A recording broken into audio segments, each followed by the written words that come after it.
National Hospital Insurance Fund Amendment Bill, the Irrigation Amendment Bill, the Health Laws Amendment Bill, the Social Assistance Repeal Bill, the Landlord and Tenant Bill, National Assembly Bill number 3 of 2021. This afternoon, there are a number of members who will be asking some questions, and the member for Loima, Honorable Jeremiah Lomurukai, will ask the Cabinet Secretary for devolution and the ASAL to explain the plans the ministry had put in place to ensure that there is constant and sufficient stock of food and relief items for purposes of emergencies such as drought, famine, and other calamities in the country, particularly in Turkana County. What action has the ministry taken to distribute relief food across the 6 sub-counties in Turkana to mitigate against the current dire situation in Turkana County, where there is serious drought leading to loss of crops and livestock, with Loima, Turkana West, Turkana South, and Turkana East sub-counties being the most affected? The question by the Member of Parliament for Loima constituency will be replied to before the Departmental Committee on Administration and National Security. The member for Eldama Ravine, Honorable Moses Lesonet, will ask the Cabinet Secretary for National Treasury and Planning to explain why the Mzee Kamulwo Chepkurgat of National ID number 6528350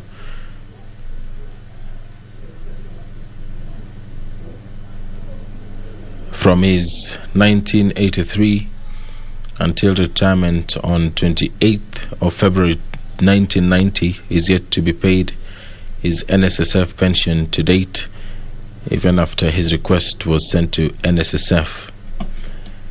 And what immediate steps is the ministry taking to ensure that he receives all his pension? If you're just joining us, the business of the National Assembly is about to commence, and now I will hand you over for this live broadcast. The broadcast is brought to you by the Parliamentary Broadcasting Unit in conjunction with the Kenya Broadcasting Corporation. My name is Edward Kabasa. On your screen now is the Speaker of the National Assembly, Honorable Justin Muturi. Enjoy your viewing.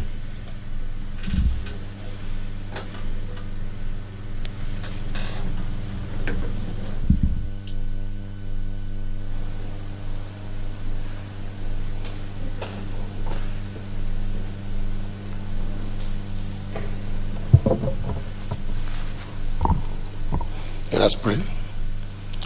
Almighty God, who in wisdom and goodness have appointed the office of leaders and parliaments for the welfare of society and the just government of the people, we beseech you to behold with abundant favor as your servants whom you have been pleased to call to the performance of important trusts in this republic.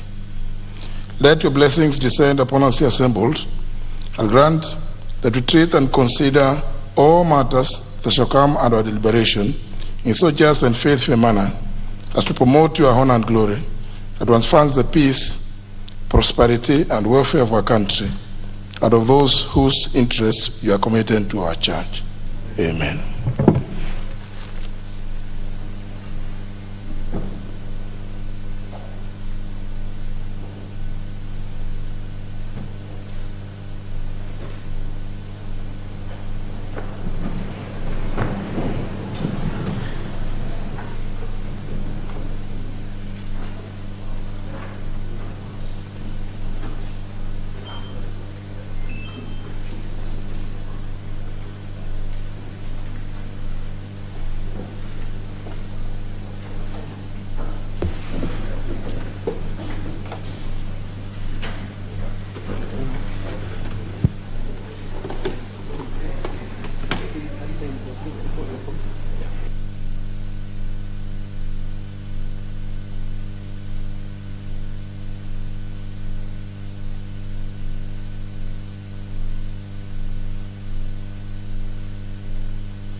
Order number 1, administration of oath.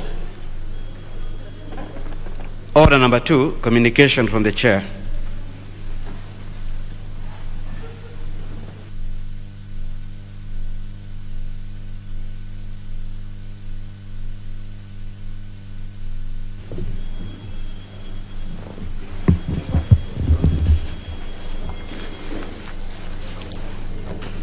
Honorable members, as you may be aware, reports from the Ministry of Health indicate an escalation of severe cases of COVID-19 exacerbated by the emergence of the Delta variant in the country. In this regard, I wish to remind you all to strictly adhere to the guidelines that are already in place as we continue to enhance measures to protect ourselves and our families from the effects of the pandemic. Members, to prevent transmission of the disease within the precincts of Parliament, I wish to remind you all and parliamentary staff that 1, the sitting capacity in the National Assembly chamber remains 112 members, and occupancy is on a first-come, first-admitted basis, save for the few reserved seats. 2, all persons in Parliament, including honorable members, should wear the face masks at all times, even when they are speaking in the plenary chamber and committee meetings. And 3, the catering department is directed to ensure that no unauthorized person or persons is or are admitted in the members' dining areas and other lodges, and that no more than 2 members occupy one table in the dining area. Members, the Sergeant at Arms Department is directed to enforce wearing of face masks at all times, hand washing or use of hand sanitizers, and observance of strict social distancing, amongst other measures within the precincts of Parliament, as well as ensuring adherence to all protocols by the Ministry of Health on the prevention of transmission of this deadly pandemic. Lastly, I direct the Clerk of the National Assembly to continue making arrangements for members of Parliament and staff to undergo voluntary COVID-19 testing and complete vaccination processes in a phased manner, and the House is accordingly guided on our members. Thank you.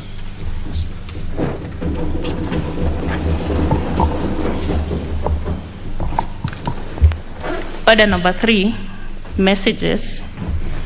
Order number 4, petitions. The member for Garsen, the Honorable Adli Wario.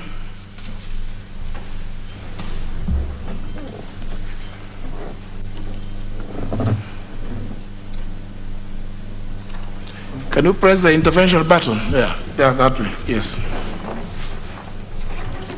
Thank you, Honorable Speaker. I raise to read the petition number 031 of 2021 regarding the gazettement of specified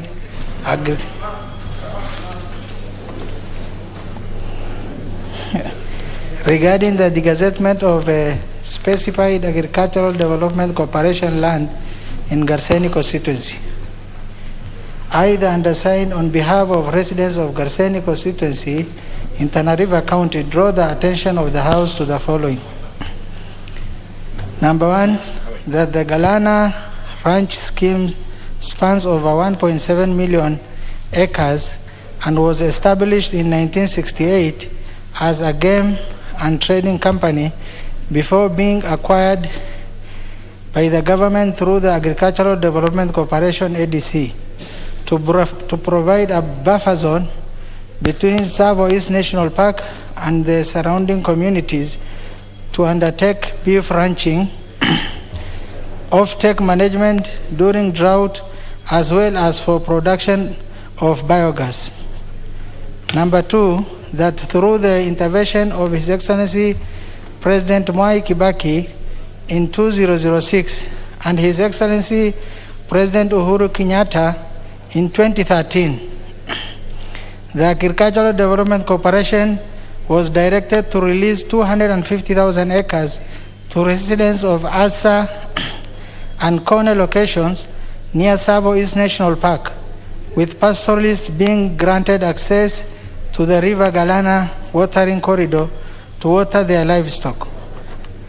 Number 3, that the proposed subdivision involves 100-acre blocks totaling to 200,000 acres, categorized as small scale, 10-acre blocks totaling to 300,000 acres, categorized as settlement scheme, 10,000 acres blocks totaling to 400,000 acres, categorized as a large scale, 5,000 acres blocks totaling to 200,000 acres, categorized as a medium scale, and 1,000 acre blocks totaling to 200,000 acres, categorized as a medium scale, 2 under the Galana Ranch scheme. Number 4, that the proposed subdivision will adversely affect the entire community, which primarily depends on the land to graze the large number of livestock. That includes herds of cattle, sheep, goats, and camels, thereby creating potential for protracted conflict in future due to inadequate size of grazing land, particularly in view of the fact that the land in question is currently occupied by the community, with the ADC occupying less than 10% of the acreage. Number 5, that the 250,000 acres earmarked for the community is extremely inadequate and ought to be increased to a minimum of 600,000 in view of the current demand for grazing land. Number 6, that the effort to have this proposed subdivision revised by the relevant authorities have not yielded any fruit. Number 7, that the issues in respect of which this petition is made are not pending before any court of law or other constitutional or legal body. Therefore, your humble petitioners pray that the National Assembly, through the Departmental Committee of Lands, intervenes to facilitate timely degazettement of the said land to convert it to community land for grazing and related communal use by the residents of Asa and Kone location of Garseni constituency, as well as the degazettement of River Galana watering corridor on both sides of the Savo National Park and the ADC land. Number 2, intervenes to facilitate the increment of the Galana Community Group Ranch from the proposed 250,000 acres to 600,000 acres to guarantee that at least 25% of beneficiaries in all the land blocks categories are local residents for communities in Garseni constituency. And number 3, makes further orders deemed fit in the circumstances of the petition. And your petitioners will ever pray. Thank you, Mr. Speaker. Sorry, did you direct to which committee? Committee on Lands. On lands. I know the chair is there. But the ADC is under agriculture, Mr. Speaker. But you want the petition to go to lands? Yeah, I wanted it to be. For now? There, yeah, Chair. Well, I can say, I don't know whether everybody who has placed interventions here wants to comment on this. Mr. Speaker, maybe I kindly request the members of Parliament from Tana River, because they know the magnitude of this matter, to contribute. No, you can't ask me. If they are there and they have not placed any request for intervention, you don't wake, you let the sleeping dogs lie. Isn't that what they said? So we can't force them. I can see the member for Kwanzaa who has some background in that field wants to say something. Thank you very much. The Speaker, I'm in the Committee of Agriculture, and the Kalana Kulalu actually is in the Committee of Agriculture. But I think it is misplaced to go to the Minister of Land when actually whatever he's talking about is talking about development of Kalana Kulalu. So I think he should direct it to go to the Committee of Agriculture, where I'm a member.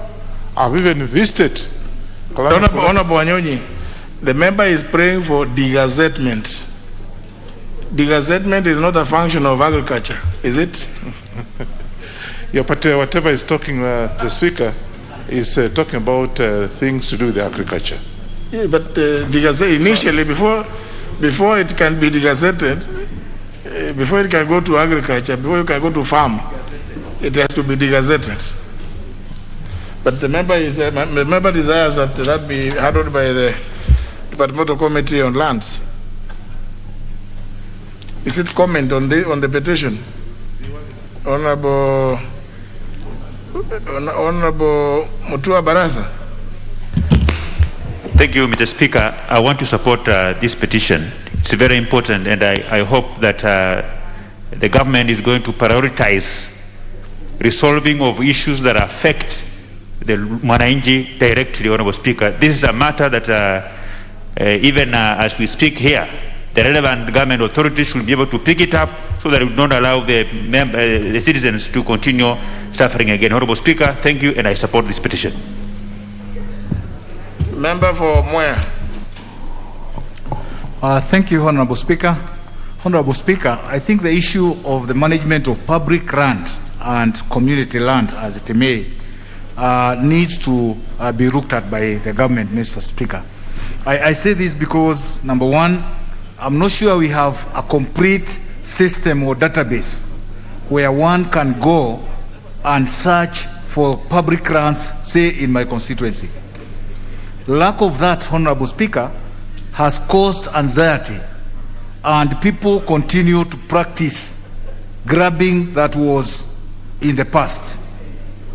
I have a case, Honorable Speaker, in Mwea, in a place. Now, you see, this is the problem.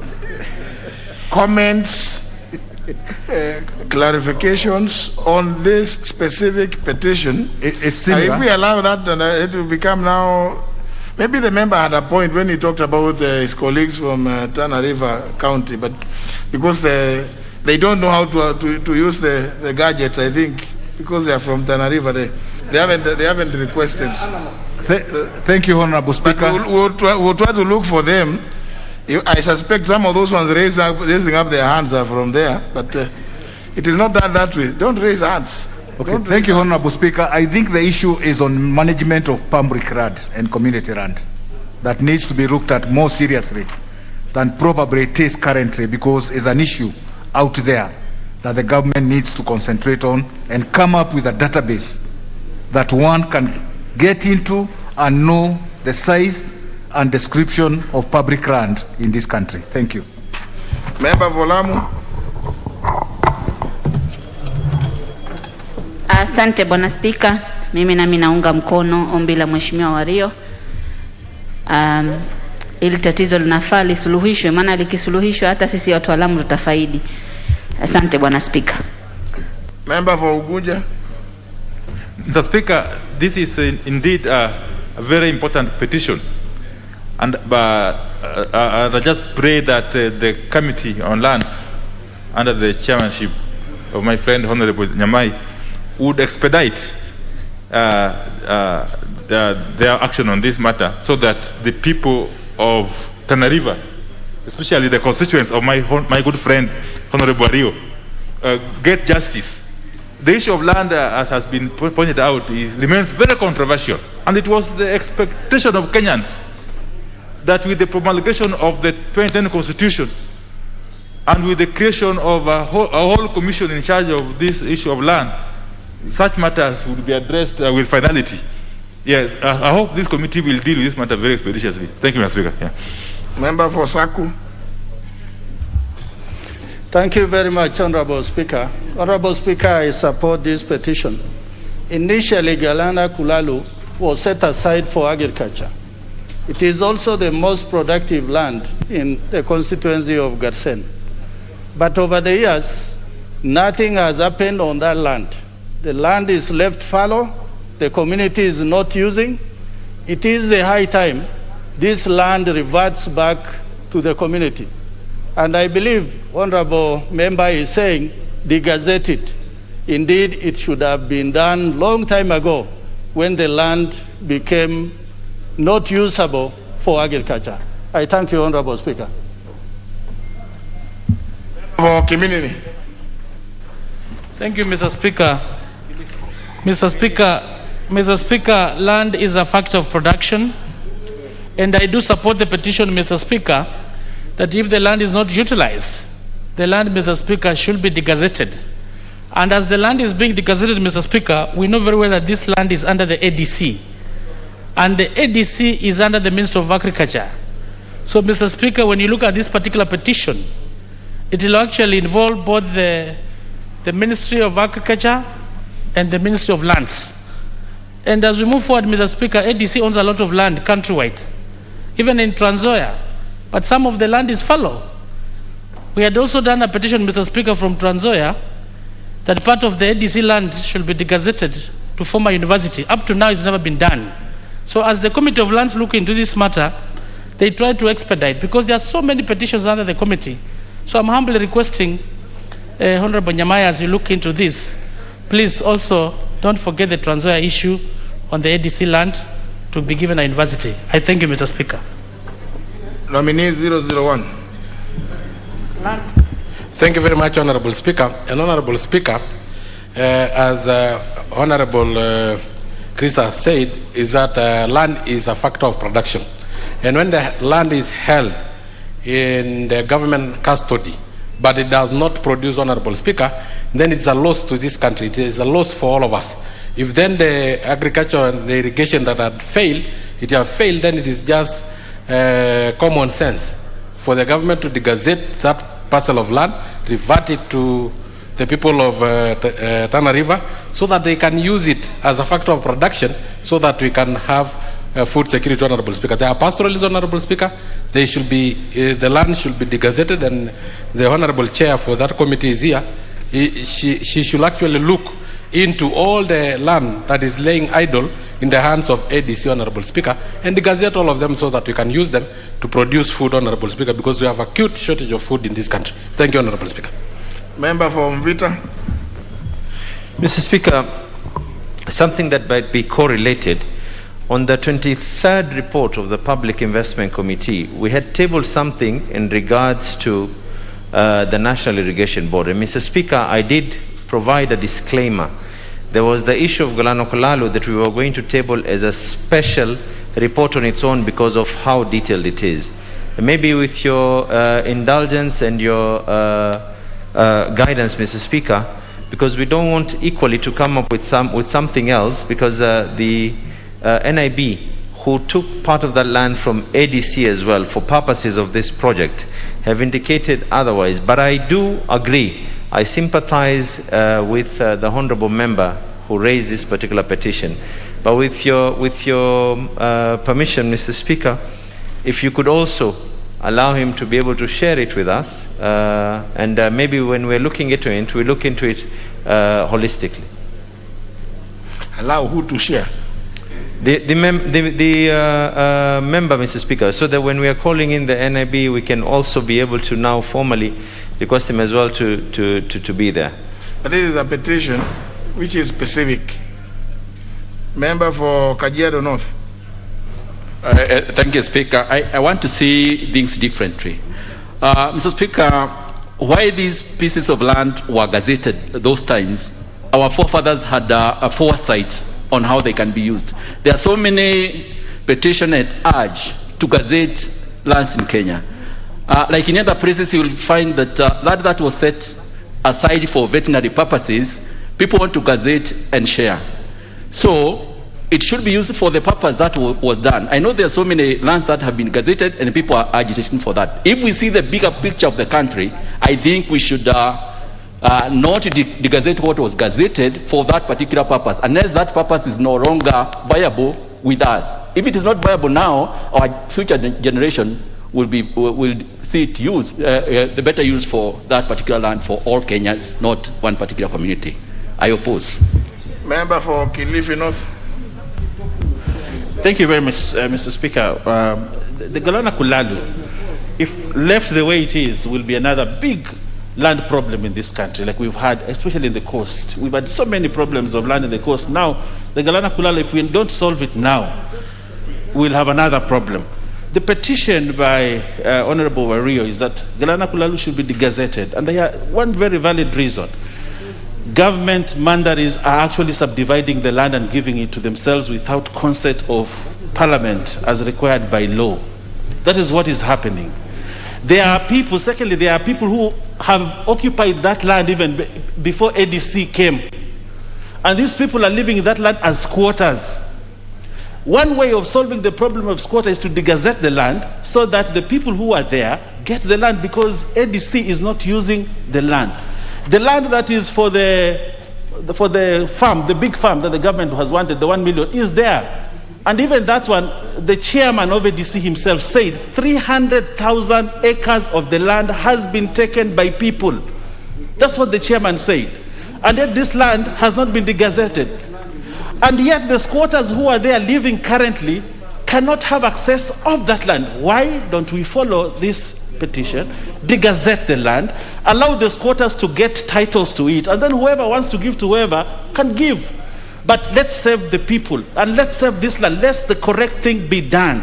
Right now, people are actually subdividing this land, the ADC Galana Kulal. We lost ADC Sabaki in Malindi the same way. It was given to around 2,000 people. The indigenous missed. Now this other ADC land in coast in Kilifi, which borders Kilifi, part of it is in Kilifi, the other one is in Tanarive, is actually going the same way. Mr. Speaker, I would urge the committee, which I am a member, and I will push this. The land should be degazetted, and the process followed so that it is degazetted.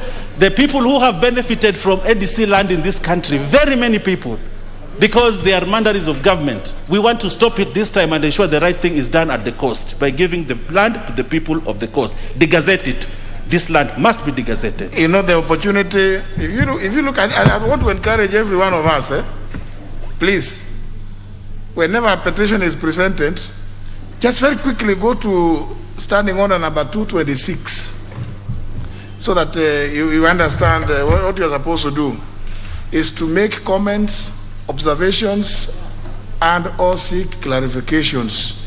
And the time allocated for those comments and clarifications and observations is only 30 minutes. Now, when we make it an opportunity for debate, you know, we lose the plot. And those others who are raising hands, I don't operate that way. I will not. You use your machine, eh? Yeah. Then I'm following. So don't bother raising hand up. You don't raise your hand up. We don't. Yeah, this is a National Assembly, not Garrison or whatever. I mean, member for Kapuchai. Well, thank you, Mr. Speaker. Also, I support this petition from Honorable Wario, Mr. Speaker. Mr. Speaker, in the first place, if this land that is meant for ADC is already being utilized by people, it means ADC itself, Mr. Speaker, has failed to carry its duties. The main purpose why it got this. So I support, Mr. Speaker, for this degazettement. Thank you, Mr. Speaker. Thank you, Mr. Speaker, for giving me a chance also to contribute on this petition. Mr. Speaker, there was a reason why the government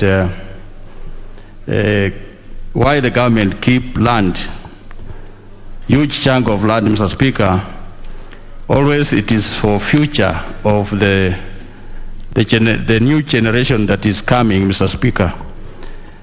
And for some time, Mr. Speaker, people have misused land that the government have set aside for future use. And Mr. Speaker, in near future we are going to lack land like the generation that is coming, Mr. Speaker. And then we'll start maybe looking for somewhere where there's no land again, Mr. Speaker. So, Mr. Speaker, I support. But, Mr. Speaker, by saying that the government must be very keen for the degazettement, because in this side, some sides of, like let's say Western, there's no land, Mr. Speaker. And in the future, we might migrate from Western to Kalana, Mr. Speaker, because the population there in Kalana is not large as people from our area, Mr. Speaker. So it is for future use. Thank you, Mr. Speaker. Member for Tana River. Thank you, Mr. Speaker. I also rise to support the petition. I come from Tana River, and I know how sensitive it is on the issue of land in Tana River, and particularly in Gersen. People believe that we have plenty of land, but it's not enough for us, it's scarce. And being that the purpose that was set for that land it's not what we are seeing, then I also support that the land should be degazetted, because people are being transported from other areas to that place, and the land is being subdivided to those people. Thank you, Mr. Speaker. I support the petition. Member for Migori. Thank you, Mr. Speaker. I rise to support this petition. Mr. Speaker, my observation has been that we have had very ugly incidences in Tana River over the past years because of land issues. If this land is lying idle there, it should be degazetted to solve the community's problem with land.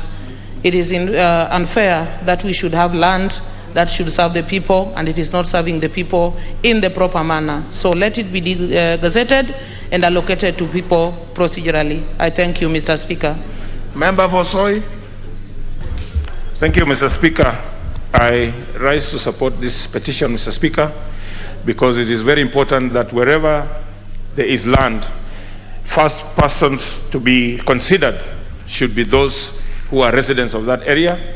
And we know that the coast region is one area that has suffered heavily because of land injustices. And Mr. Speaker, I support the petition. Member for Funyula. Thank you, Honorable Speaker. It's also important that such a matter has been brought to the attention of the nation, because issues of land are very emotive. Honorable Speaker, the Constitution, the National Land Commission Act, has got very specific timelines and mechanisms of addressing the matter at hand. I do believe the Lands Office, the Lands Committee, is well equipped to deal with the matter. Secondly, conversion of public land, because gazetted land is public land, to private land or any other form of land ownership is dictated by the provisions of the Land Act, number 6 of 2012. I do believe it should be able to guide. Finally, Honorable Speaker, any land that remains idle and unproductive, a means must be found to put into productive use unless there's justifiable cause for land banking. With those few remarks, I support the petition. Member for Kamukunji. Thank you, Mr. Speaker, for giving me this opportunity. I stand to support the petition by Honorable Wario. The Tana River area of Kenya, the Delta, the Tana River Delta, is one of the major wetlands of our region. And yet, if you look at the plight of the people of that neighborhood, it's that they're not able to efficiently use that land, and many of them live in poverty because of land scarcity or access to land. And I think if this particular space of land that had been gazetted is no longer being used for the purpose that it has been allocated, it is just right that we get it back so that it can be used by the community. And these are communities that are under pressure of resource limitations, scarcity of resources. And as you know, scarcity of resources is a major source of conflict. And therefore, this would be an opportunity for them to be able to utilize that land and ease some of the tension and the problems that exist in that particular part of our country. The other worrying element of this gazettement is that there are regular reports in our media that are indicating that this land has been gobbled up, been grabbed, by individuals. It has been parceled out. And I think that is not right, and it should be put under control. And one of the ways of perhaps dealing with that, this issue, is by degazetting it and giving the control of the allocation and the distribution of that particular land to the local authorities in the local community. That is the best way to create fairness, equity, and justice. And therefore, Mr. Speaker, I do support the petition. Member for Taita Taveta. Thank you, Honorable Speaker. And I want to start by saying I really support this petition because land matters are weighty matters in Kenya, and most especially in the coast. And Kenyans and people from the coast had very high hopes in the project that the government set, the agricultural project at Galana Kulalu. And Mr. Speaker, if the project is not there and it is not, the land is no longer serving the purpose, then I support the degazettement of that land. Thank you for the opportunity. Member for Kangundo. Thank you, Honorable Speaker, for giving me the opportunity to comment on this petition. Honorable Speaker, land management and administration in this country is very poorly taken by the Ministry of Lands. You see the activity done within the ministry, they are very peculiar. Not only the issue of Tana River, there are also other cases within the judiciary of this country, people are very crying. If we take, for example, in Jos Kakamulu, KBC, people came with even the mother titles. You know, when the land, the mother title has been segmented, it's taken to archives. People are sneaking to archive, they are coming with the mother titles and start to divide the people's lands again. Honorable Speaker, if you go to Drumville, again, people are crying. You already have your 5 acres, somebody's coming with the title of 1,000 acres. So it is the high time we need to arrest the people in the Ministry of Lands. If we move to arrest these people, they will respect their work. If you go to my Kangundo constituency right now, we cannot build a court. Somebody already using the land. We have been telling the Minister of Land to issue the title deed to be able to build the court, to be able to build the police, but still the officers managing the land, they don't care. So our Kenyans are crying because they are losing the value of land because of poor management by Minister of Lands, and I like to support the petition and say that we need to move faster to arrest the officers, the Minister of Lands, so that they take their work serious. Thank you very much. I don't know whether the chair wants to comment or the chair will deal with the matter, maybe because I can see you have an intervention. Yes, thank you very much, Honorable Speaker, for giving me a chance to make a comment on this petition. Honorable Speaker, first of all, I agree with the other honorable members who have spoken that this is a very important petition that needs to be handled. Mr. Speaker, I would like to seek your guidance. Another petition by the same Honorable Wario is alive before the Departmental Committee on Lands. We have already met actually all stakeholders, the petitioners, 2 times. About 2 weeks ago, they attended the committee to give more information on the same matter.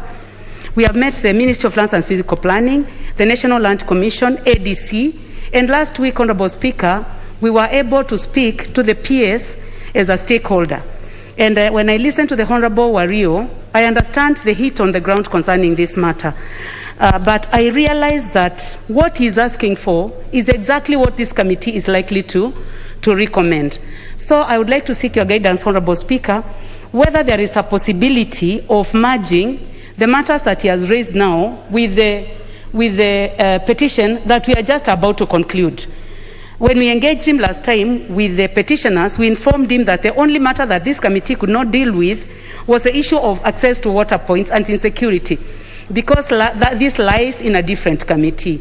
So I would like to seek guidance whether there is a possibility of merging the issues that he has raised right now together with the existing petition. Because currently, Honorable Speaker, we are at the tail end of a petition that is more or less the same. And I believe that our time is really so much valuable, and the honorable members of Lands who are here can bear me witness that we have many petitions on our desk, about 5 pending now, and 3, Honorable Speaker, that I'm going to table reports today. So if you can guide us on whether there is a possibility of merging the matters that he has raised with what we already have on our desk. Thank you, Honorable Speaker. Well, I'm aware that indeed there was a similar a petition, more or less similar, but may not have been taking the same, but it touches the same area, and therefore the best thing would be to consolidate the consideration, and where, as of course you know, it is a mandatory requirement of the Constitution for us to engage the public, where it will be not be useful way of spending public resources to go on behalf because of the other petition and then go again to the same publics. I think it would be good to consolidate, Honorable Nyamai. Please, your committee is allowed to proceed. Thank you, members. We move to the next order.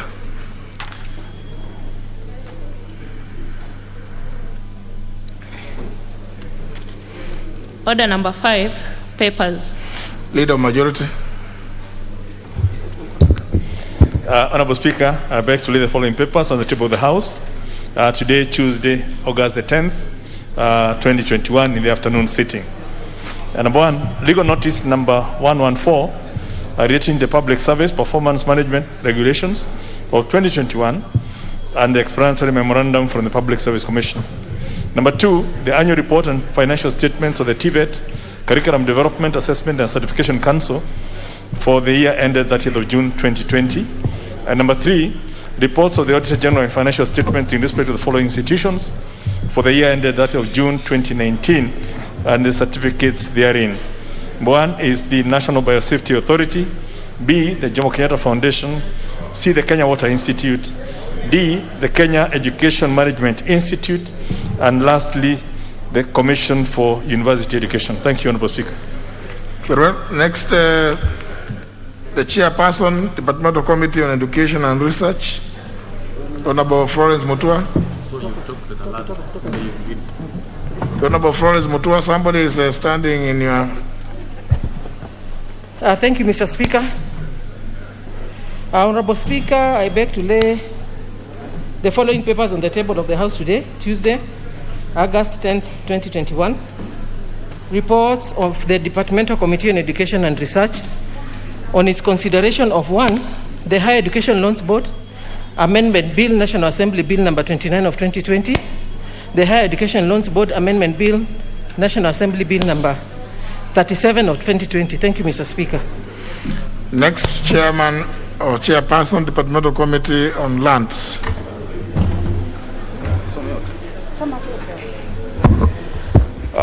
Thank you, Mr. Speaker, sir. Very well, the Vice Chair, yes. Thank you, Mr. Speaker. I would like to table a report of the Departmental Committee on Lands on its consideration of number 1, public petition by residents of Tetu sub-county regarding resettlement of squatters of Tucha, Kiandangoro Forest on Solio Ranch Village.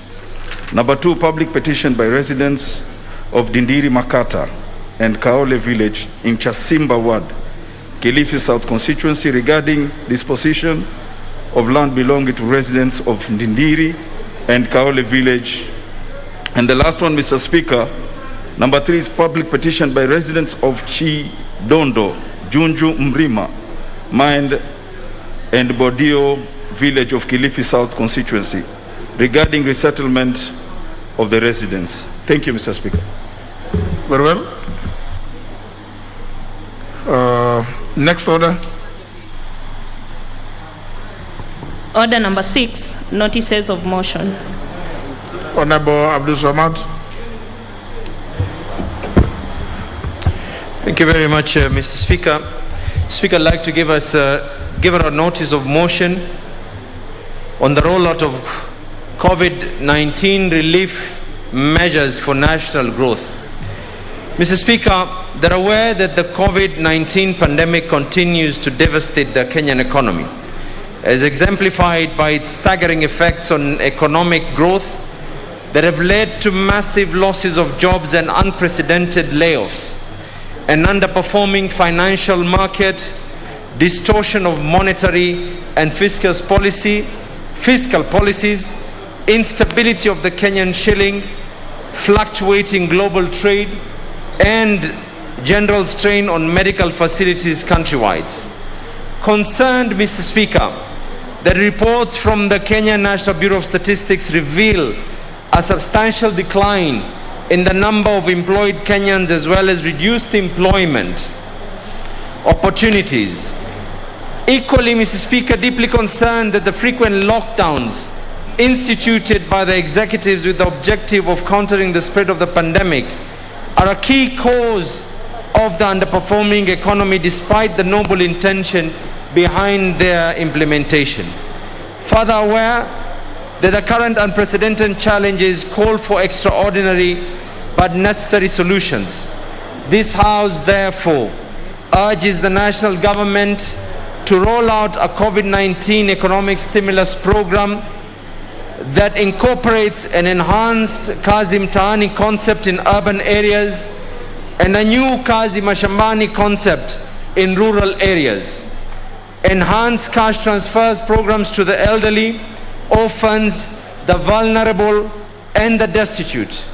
Eliminate, Mr. Speaker, all forms of lockdowns, curfews, and travel restrictions, and replace them with less stringent yet equally effective and economically friendly containment measures, including provisions of personal protective equipment and sanitization protocols, and rolls out a mass vaccination campaign that includes restriction of access to work premises by non-vaccinated employees, among others.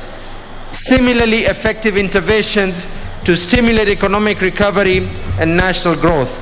Mr. Speaker, I wish to state that this has been signed by myself and the Leader of Minority, Honorable John Badi, and as such, it is a party-sponsored motion. Thank you very much. Well, I think, sometimes there are certain small things that happen on the order paper that maybe some members may not have known. When you see a star, 2 stars, and things like those ones have some meaning. That is a party-sponsored motion, which has been discussed by the House Business Committee and has been given some slots on Thursday afternoon. Thursday afternoon is reserved for government business to share with that party-sponsored motion, so as to allow members' private business tomorrow morning to continue uninterrupted by the motion. The next is by the notice by the member for Isiolo, the Honorable Rehema Yaldesa.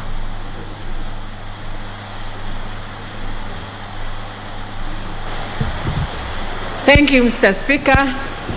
Mr. Speaker, adjournment on definite matter of urgent national importance regarding the ravaging drought in most parts of the country.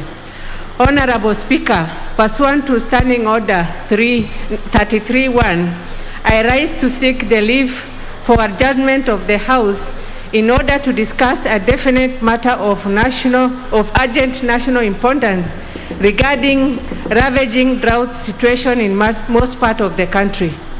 Honorable Speaker, the performance of both 2020 short rains and the 2021 long rains was poor across the country, resulting into a severe drought among the arid and semi-arid counties of Turkana, Kilifi, Mandera, Garissa, Wajir, Kwale, Marsabit, Kitui, Baringo, Tharaka Nithi, Embu,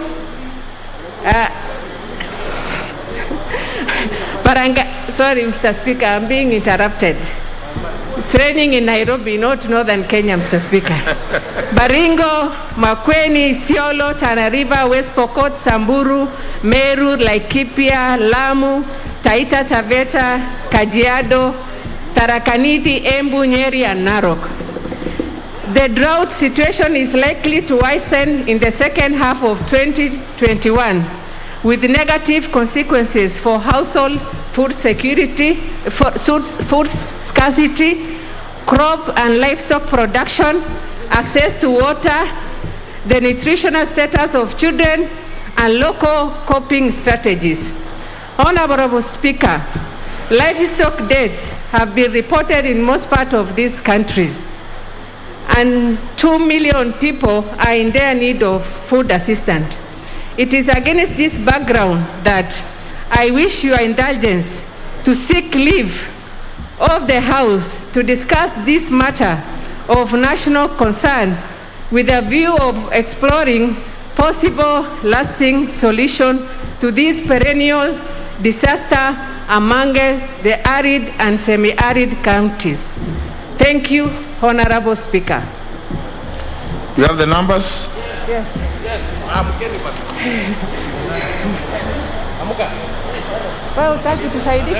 Oh, very well. You have the numbers, Honorable Rehema. Thank you.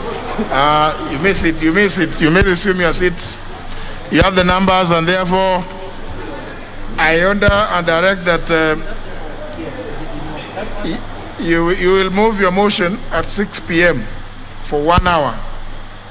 1 hour, the House will adjourn at 6 p.m. to enable the Honorable Rehema Jaldesa to move that motion at exactly the hour of 6 p.m. Next order. Order number 7, questions and statements.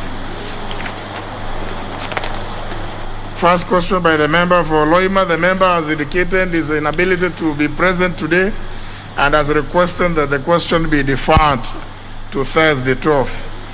His request has been acceded to. Therefore, the question is taken out of the order paper. The next is by the member for Eldama Ravine, the Honorable Moses Lesonet. The member for Eldama Ravine, the Honorable Moses Lesonet. Next question is by the member for Kisii County, the Honorable Janet Ongera.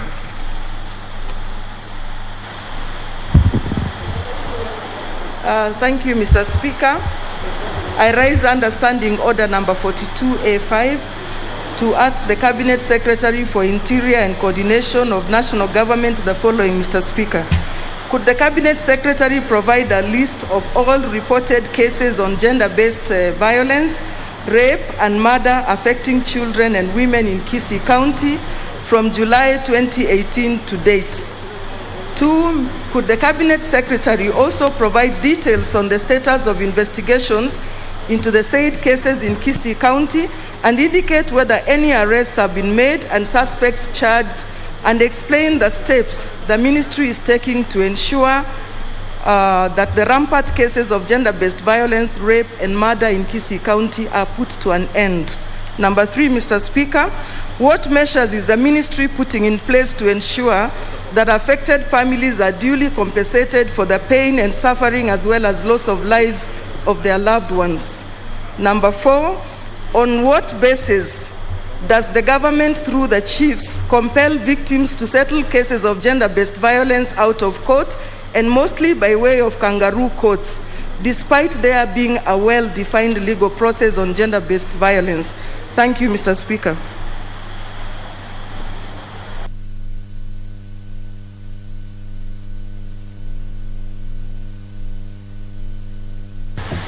Question will be replied to before the Departmental Committee on Administration and National Security. The next question is by the member for Butula. Honorable Onyula. Thank you, Mr. Speaker, for this opportunity. I rise to raise question number 281 of 2021 to the Cabinet Secretary for Interior and Coordination of National Government. Could the Cabinet Secretary explain why the construction of Butula Sub-County headquarters, which commenced in 2015, has stalled in spite of about 16.85 million shillings having been disbursed and utilized on the project, being 55% of the project budget?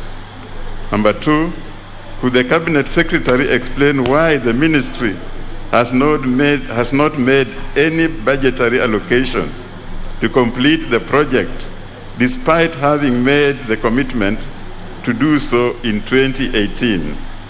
Number 3, could the Cabinet Secretary provide a reasonable timeline within which the ministry intends to complete the project, given the 5-year delay, so as to enhance service delivery at the sub-country headquarters? Thank you, Mr. Speaker. Question will be replied to before the Committee on Administration and National Security. A question by the member for Soy. Thank you, Mr. Speaker. I rise to ask question number 282 of 2021. Could the Independent and Boundaries Commission, IEBC, outline measures it has put in place to ensure that Kenyans in the diaspora register as voters? That's Roman 1. Roman 2, Mr. Speaker. Could the Commission provide guidelines and other measures, if any, that have been put in place to facilitate voting by Kenyans living in the diaspora, particularly those in the United States of America, during the next general elections? Thank you, Mr. Speaker. The question will be replied to before, for a written response, written answer from the Independent Electoral and Boundaries Commission. I hope they'll give you since you have you don't want the answer to be public. I hope it will suffice the purpose. The next question is by the Honorable Godfrey Osotsi. Thank you, Mr. Speaker. Mr. Speaker, I wish to ask question number 290 of 2021, directed to the Cabinet Secretary for Education. And it reads, 1. Could the Cabinet Secretary provide details on the status of implementation of the World Bank-funded Secondary Education Quality Improvement Project, commonly referred to as SEQUIP, whose objective was to improve learning environment through provision of appropriate school infrastructure to support the 100% transition from primary school to secondary school in the 30 counties which recorded the lowest poverty levels. 2, could the Cabinet Secretary provide information on the circumstances that led to the stoppage of disbursement of resources committed by the government under the SEQUIP program? 3, what specific steps is the ministry taking to ensure timely achievement of the project's objective and mitigate potential risk of termination of the project? 4, could the Cabinet Secretary explain when the ministry expects to finalize and execute the contract for the project known as MOE/SEQIP/NCB/14/2019-2020, noting that 26 contractors who participated in the bids have performance boards amounting to Kenya shilling 598.705 million, which shall expire soon, occasioning massive losses in terms of interest and advance procurement of building materials. And lastly, what urgent steps is the Cabinet Secretary taking to ensure that the necessary processes under the project are finalized, noting that under the procurement law, about 26 contractors have valid contracts? Thank you, Mr. Speaker. Question will be replied before the Departmental Committee on Education and Research. Last question is by the member for Dagoretti North, Honorable Simba Arati.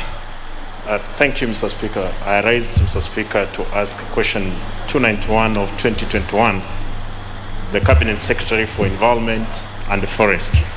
Roman 1, Mr. Speaker, could the Cabinet Secretary explain the measures put in place to deal with environmental pollution as a result of motor vehicles exhaust emission in the country, particularly in urban areas? Roman 2, could the Cabinet Secretary outline the measures put in place to address both environmental and personal health concerns occasioned by motor vehicle emissions? Roman 3, Could the Cabinet Secretary also explain what measures the Ministry has put in place to address the release of toxic effluent along major rivers in the country? Thank you, Mr. Speaker. Question will be replied to before the Committee on Environment and Natural Resources. For the second time, question by the member for Eldama Ravine, Honorable Moses Lesonet. Member is absent, not desiring to be present. Question is dropped.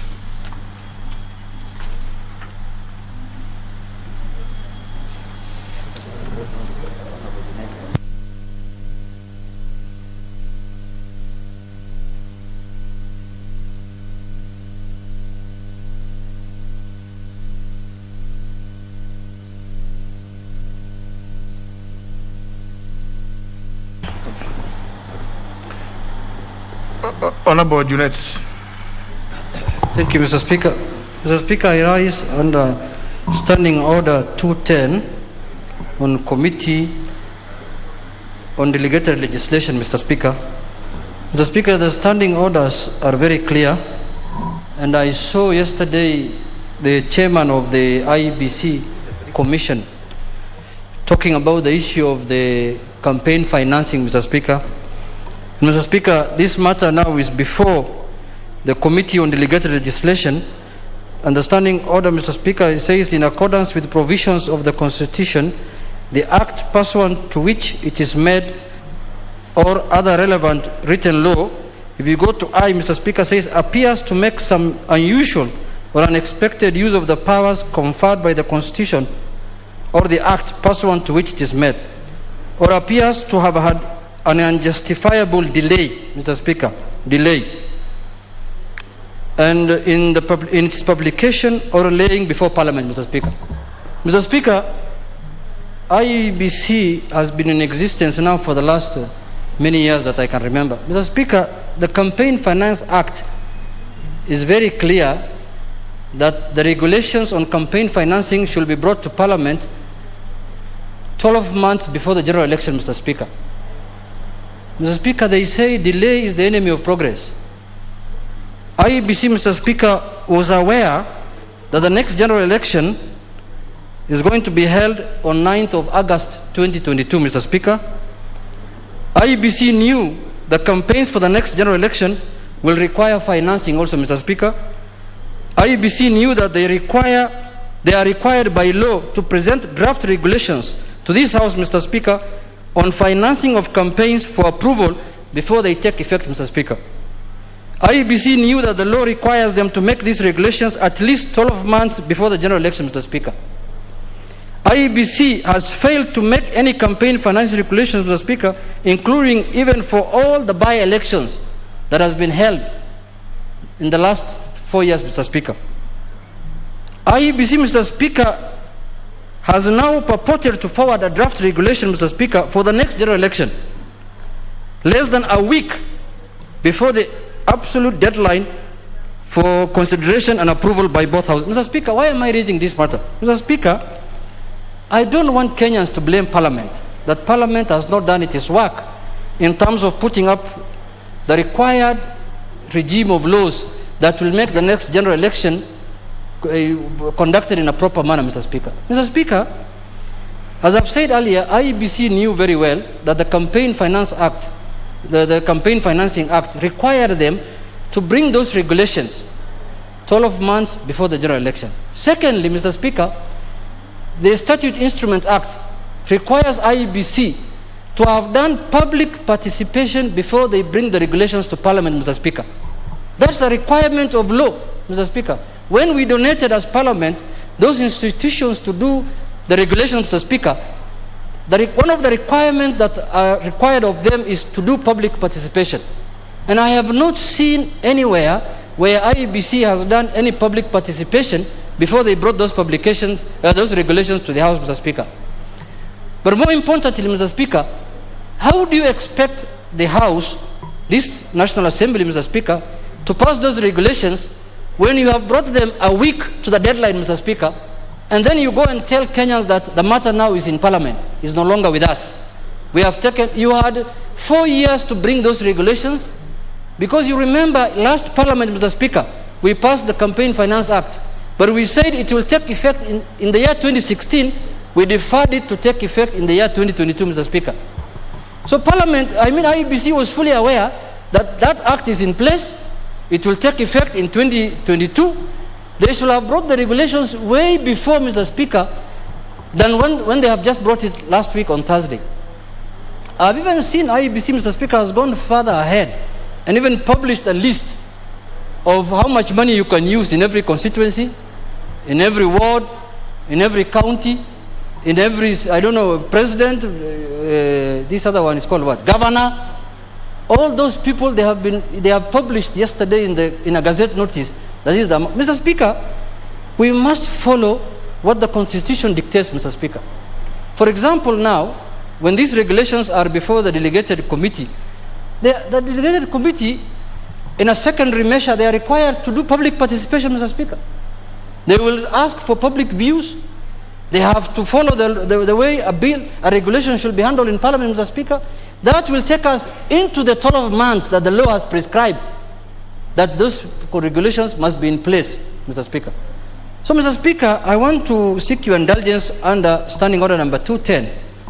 First, whether IEBC in order to ambush Parliament at the last hour, Mr. Speaker, the last 11th hour, that we have brought a regulation, Mr. Speaker. Secondly, whether the Committee on Legislation, Mr. Speaker, as they are now, will be operating within the law, within the Campaign Financing Act, because the committee requires time to process these regulations, Mr. Speaker, whether to agree or to annul them. They will bring it to the House, Mr. Speaker. Whether the committee is in its rightful place to analyze these things as per Standing Order number 10, Mr. Speaker. Standing Order is very clear about the delay. It talks about the delay of presentation of instruments to this House, Mr. Speaker. So, Mr. Speaker, without further ado, I want to bring to the attention of the House, through you, Mr. Speaker, that these regulations are before this House, and they are before this House in a proper manner, Mr. Speaker, and the House cannot sit back and listen to IEBC giving views outside there, saying that we have taken the campaign financing. After all, why should we finance, Mr. Speaker? These finances should be regulated, I agree, but should be done the way the Campaign Financing Act stipulates, Mr. Speaker. So, Mr. Speaker, with those few remarks, I want to say that I need your guidance, Mr. Speaker, whether those regulations are before the House in a proper manner, Mr. Speaker. Thank you, Mr. Speaker.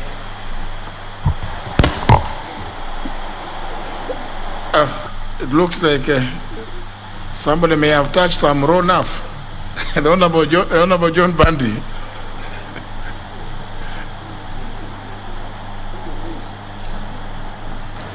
Thank you, Mr. Speaker. Mr. Speaker, this issue that has been brought by the minority whip, I think is very important, and it is engaging the national debate. Already there is a serious national debate on this matter. Mr. Speaker, there are a few things that I want to point out or bring for your consideration.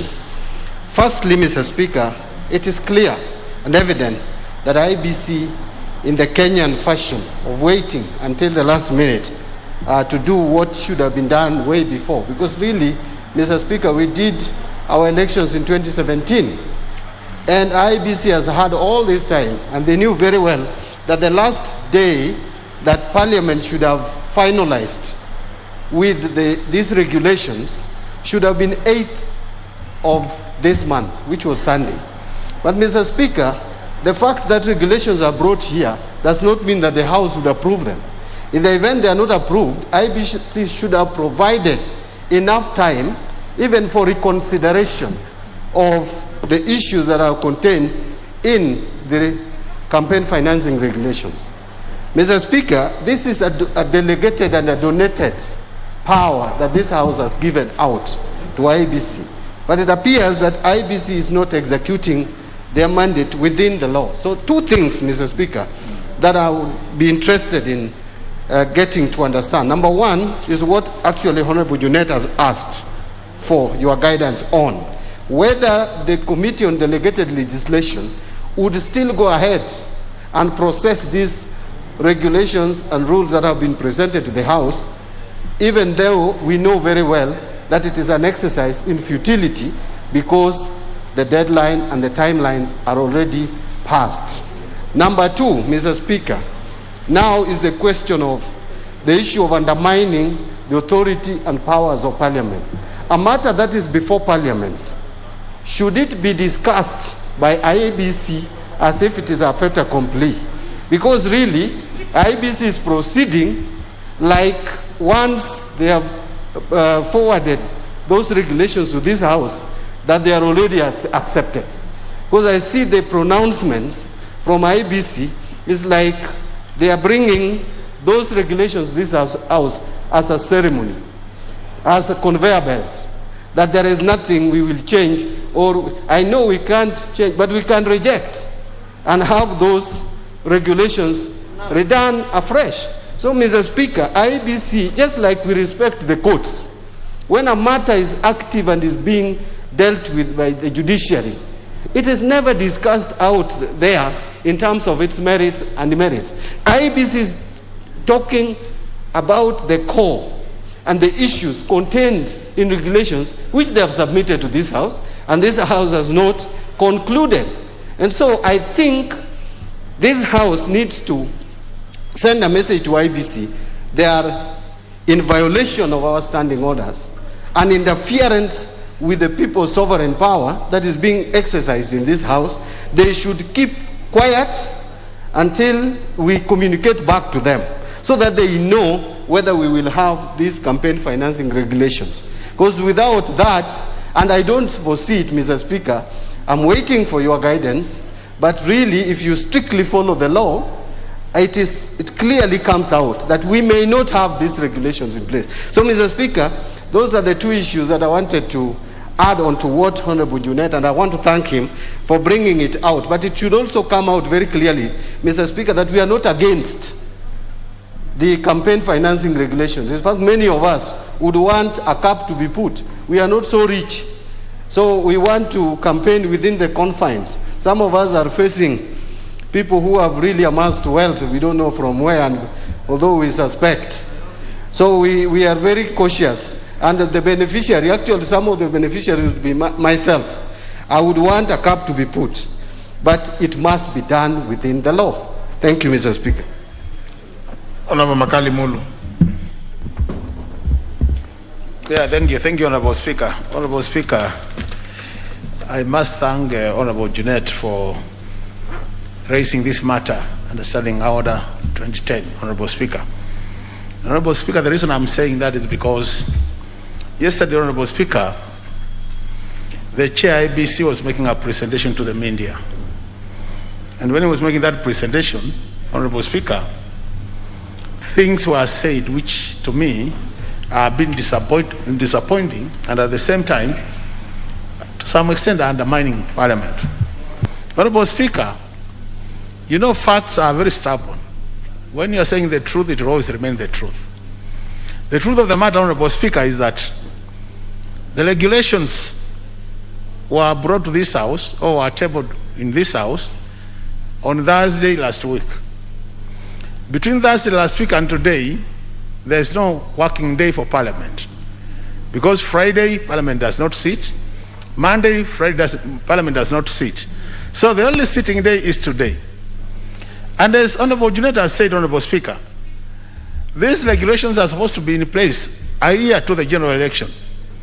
Yesterday was 9th August, and the next general election will be 9th August 2022. Implying, Honorable Speaker, even as we are discussing this regulation before they even discussed by the committee, the relevant committee, we are already eating to the time required by the Constitution. And Honorable Speaker, that's why to me I think there's a bit of dishonesty. And actually, Honorable Speaker, to me I'm asking myself, if this is what we are experiencing at the level of financing regulations, what are we going to experience in the real election when it comes next year? And that's why we need your guidance, Honorable Speaker. Because, Honorable Speaker, when the chair was making his presentation, he did say that regulations were tabled in this House in 2016. And what they have sent to this House now is a letter requesting Parliament to approve the regulations. But the law is very clear, Honorable Speaker. The reason why regulations were here in 2016 was because there was supposed to be an election in 2017. And Honorable Speaker, there's a record confirming that this House suspended the Election Campaign Financing Act on the same basis. So the fact that that was suspended in 2017, Honorable Speaker, it means between 2017 and to date, we have not been having any regulations as a House. So to me, I got very surprised when the chair was claiming or purporting to say that he has actually submitted regulations. Honorable Speaker, I remember even when they were submitted, Honorable Speaker, you even raised the issue of the timing yourself, and you have been quoted in the media on the same. And the question is, Honorable Speaker, I would want, even as you consider what Honorable Junet has requested, to be able to confirm to this House whether the regulations in this House now are reading Financing Regulations 2016 or Financing Regulations 2021. Because I think that will sort out the matter. Because if the regulations are reading Financing Regulations, Campaign Financing Regulations 2021, then Honorable Mr. Chebukati will have no business to talk about 2016 regulations. You'll be misleading Kenyans. And I think the worst thing, Honorable Speaker, is when a person at the level of Mr. Chebukati, who is a respected lawyer, misinforms the country in terms of facts. And to me, I will be looking forward to your guidance in terms of how do we move forward, because I'm even asking myself, if this House spent our time and went through and approved the regulations, and then somebody goes to court and raises issues to do with public participation. And Honorable Speaker, you know we are a lot of umtatas in this country. If somebody goes to court and raises those issues, even if Parliament approved, then there could be a situation, another situation where the court can say they are not applicable. And this is not the first time, Honorable Speaker. The courts in this country have, in the past, nullified acts of Parliament on the basis of lack of public participation. The other issue is, Honorable Speaker, if the regulations were annulled by the House, if we say no to them, and Mr. Chebukati has gone out there and started saying, these are the ceiling for presidential elections, these are the ceiling. So how will we retract that information which has already been sent to Kenyans? Mr. Speaker, I think these are serious issues and we really need your guidance so that we know how to proceed as a House. Thank you, Mr. Speaker. Leader Majority. Thank you, Honorable Speaker. Honorable Speaker, I rise to weigh in on the same.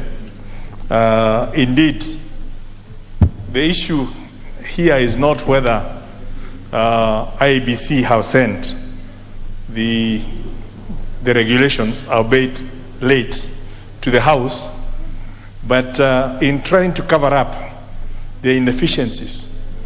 Because since the last election that was held in 2018, we are now in 2021.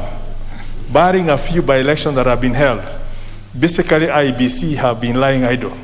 You know, there's very little that has been happening. They couldn't even do the boundaries, they couldn't do other things, yet we are financing them with billions every year. But even on a simple thing, like doing regulations, updating the regulations that were suspended in 2016 with the suspension of the operation of the Act, they could not do it. So the other day they came up with a very elaborate program of what they're going to do. And even within that program, they did not have within themselves their own responsibilities instead of in terms of submitting those campaign financing restrictions. But having woken up to the reality that they need to do something and bringing it to Parliament, what concerns me is that IBC chairman wants to now share responsibility by saying we have done our job as IBC. The problem will lie in Parliament. Basically setting the Parliament up for conflict with the electorate. That they've done their bit, but now it's up to Parliament to pass the regulations or not, knowing them they have brought them, basically bringing them to fail. Because I don't even know under what framework the Committee on Delegated Legislation is considering those regulations, because when they come here, they'll be out of time anyway. But I think it's something we need to to send a very clear signal to IBC and others who are expected to submit some regulations here for ratification by the House, that if they do not bring them in time, they have themselves to blame. And they cannot then go out there and start telling the media that we have sent them to Parliament, and then they'll be saying it's Parliament that has refused because we are stakeholders in this election. It's something we need to send a very strong signal. And on all the other things that have a timeline, if they don't bring them here, let them not then go telling the public that Parliament is one that has failed. You know, in the same discussions, they are out there talking of that they have a budget of 40-point-something billion. Now, when you look at 40 billion budget to conduct an election, I know India is probably an election that takes millions and millions of voters. The US have carried the election. If you look at per capita, per vote, cost per vote in this country, you can tell we are actually being taken for a ride. And it's like you cannot be spending 40 billion every 5 years to conduct an election. Yeah? Something is fundamentally wrong. There's certainly no way you can be spending so much of that money to just determine an election. And this is something that people have now decided, because they are there, they want to, go for the most expensive paper, go for the most expensive layout of things, yet to conduct an election. Given the technology that is in this country, you can even do a poll on WhatsApp. Yeah? How much would it cost you? With the technology that we have in this country, it should not be costing more than 10 billion shillings to conduct an election. But they would want to be telling us that they want to spend 40 billion shillings to conduct an election, basically to start creating a situation for people to start procurement-based,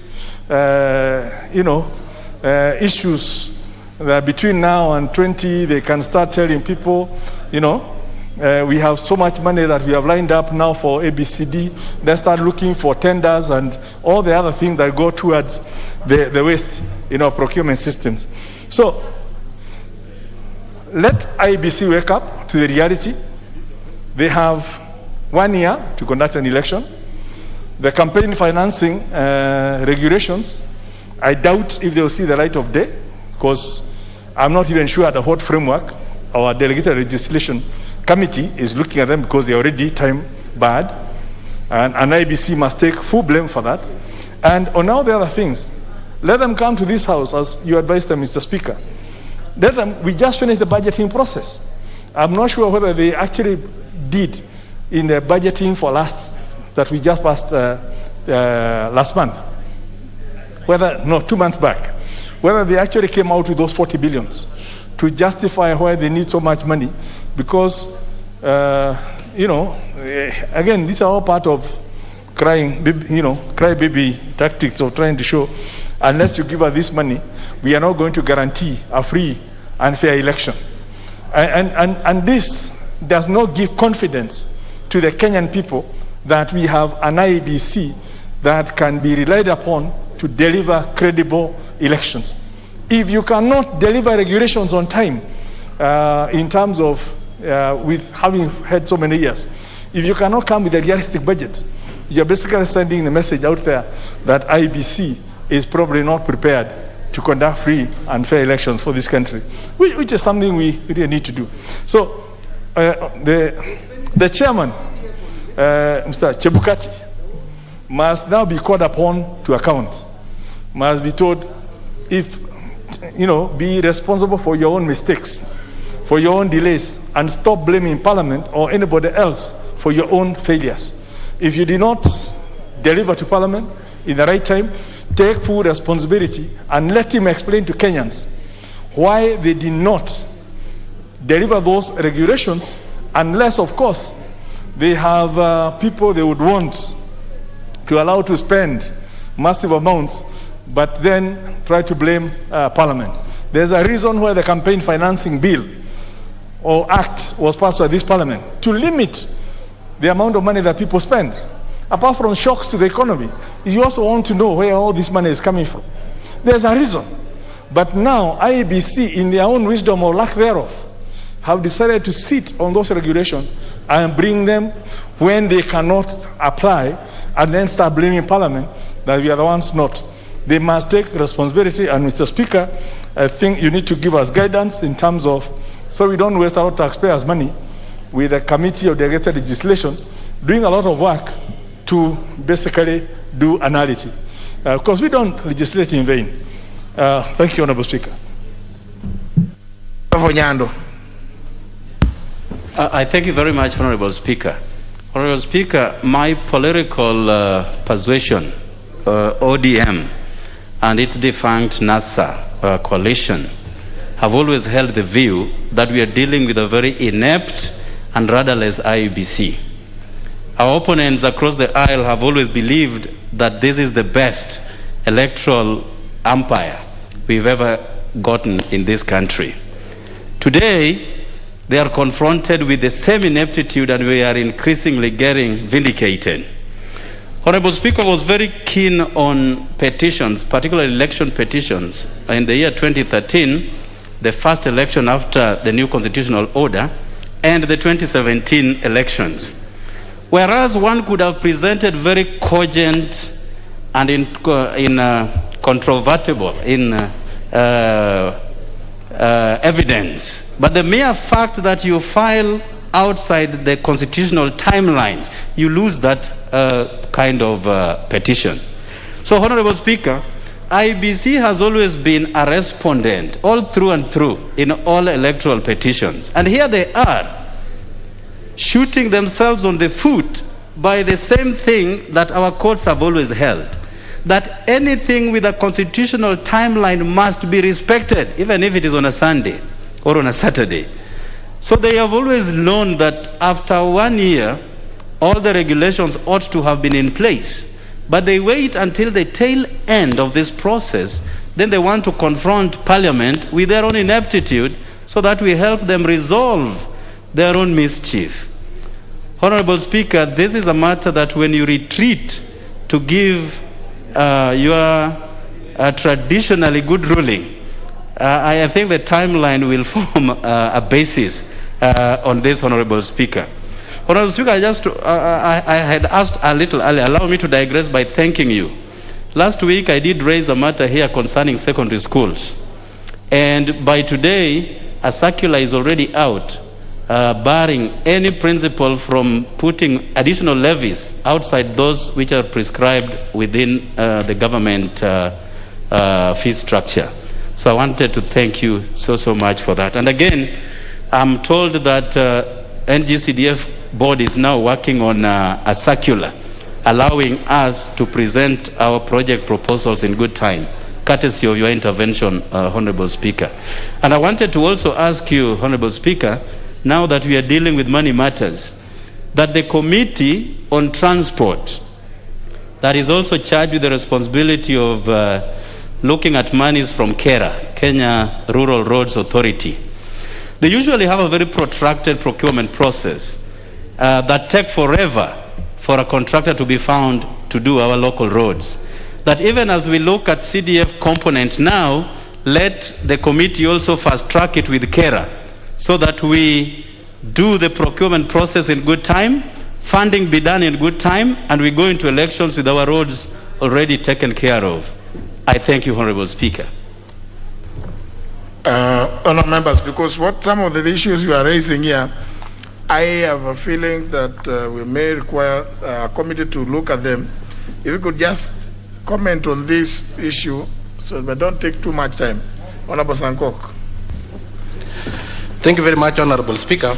And Honourable Speaker, as we point fingers on IBC, remember the remaining 5 fingers are pointing at us, because when did we allocate itemized funds to IBC to enable them to carry out such duties, Honourable Speaker? Honourable Speaker, and when I saw the campaigning financing regulation, I knew automatically, Honourable Speaker, there will be opposers, and the opposers are the usual culprit who do not want to account for public funds, Honorable Speaker. Honorable Speaker, coming from Honorable Junet, he's a very good friend of mine, I respect him very much, Honorable Speaker, but campaign funds, Honorable Speaker, must be published, must be accounted for, Honorable Speaker, including the campaign funds that you, the usual culprit, use pay bill number 991-444 to raise in the purported repeat election, Honorable Speaker, and they boycotted the same election, Honorable Speaker. But they never said, since we had boycotted the election, the funds that were raised will be utilized in this particular manner, Honorable Speaker. So, Honorable Speaker, when they oppose, I know, because, Honorable Speaker, some people are not ready to account for public funds, Honorable Speaker. Honorable Speaker, when it comes to the capping of the campaign funds, Honorable Speaker, it will, first of all, Honorable Speaker, make sure that hustlers in their large numbers will be able there's a point of order by Honorable Junet. Mr. Speaker, I don't know whether the Honorable Member understands what we are discussing here today, Mr. Speaker. Mr. Speaker, we are discussing here regulations presented to the House by IEBC. I know. We are not discussing on how to raise funds, on how to do funds, and such kind of things, and Safaricom and what. Mr. Speaker, the standing order is very clear on relevance, Mr. Speaker. Mr. Speaker, let us be, this is a house of dignity, Mr. Speaker. We cannot reduce it to this level, Mr. Speaker, that the Honorable Member is trying to reduce it. We know what he's asking us. Do they really know what we know? It is, the regulations have a procedure and processes to follow. That's what we are discussing, Honorable Sonkok. We're not discussing how we are going to raise funds. But you cannot throw the bath water with the baby. Honorable Speaker, they delayed. Is there a way that we can make sure that, because it's a very important, that is what I'm saying, it's a very important regulation, Honorable Speaker, when you cap the campaign funds, Honorable Speaker. You know, if you don't cap the campaign funds, it means the richer you are, the better the possibility of you being elected. That will lock out so many hustlers who are very good leaders, Honorable Speaker. But because they lack the means, they lack the money, Honorable Speaker, they may not be elected, Honorable Speaker. So, Honorable Speaker, as much as we discuss about them coming in late, Honorable Speaker, you know, already they tabled 1 year before the election, even if it was on Thursday. It was the duty of this House to call for a special sitting. We have called a special sitting on Sunday or on Saturday, Honorable Speaker, because now they had already arrived in time. They arrived, the regulation arrived last week on Thursday.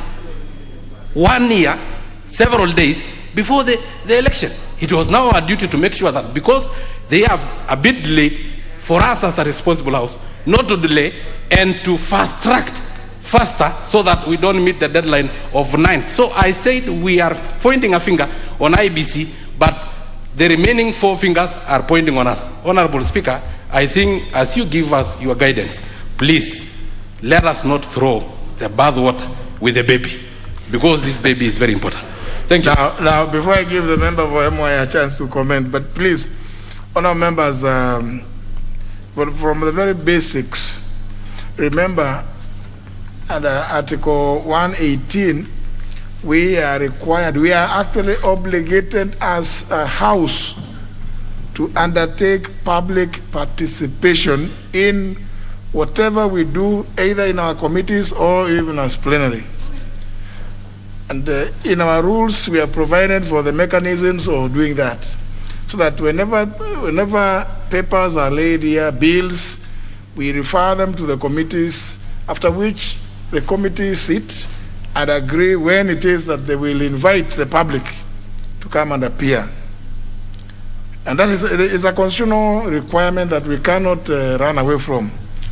Ordinarily, you do not also receive the documents on Thursday, and then you are required, and the deadline is Monday, and then when do you do the public participation?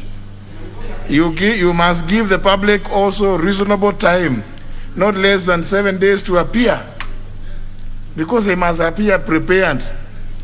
So, sometimes some of these things, they are not very complicated, but if we make them very complicated, member for Mhaya. Thank you, Honorable Speaker, for giving me this chance. Honorable Speaker, I also watched this and followed everything. But what I thought that the IBC chair wanted to come out is almost what has come out from the immediate speaker who just spoke before me, that he wanted to create a grey lacuna within the country and the mindset of the people of Kenya, that finally it will be Parliament that will be resisting these regulations. And you can see, if the debate would take that kind of route, then would be blamed for having refused to deal with this regulation, despite the fact, I thank Honorable Junet, that he has pointed out that these regulations came late.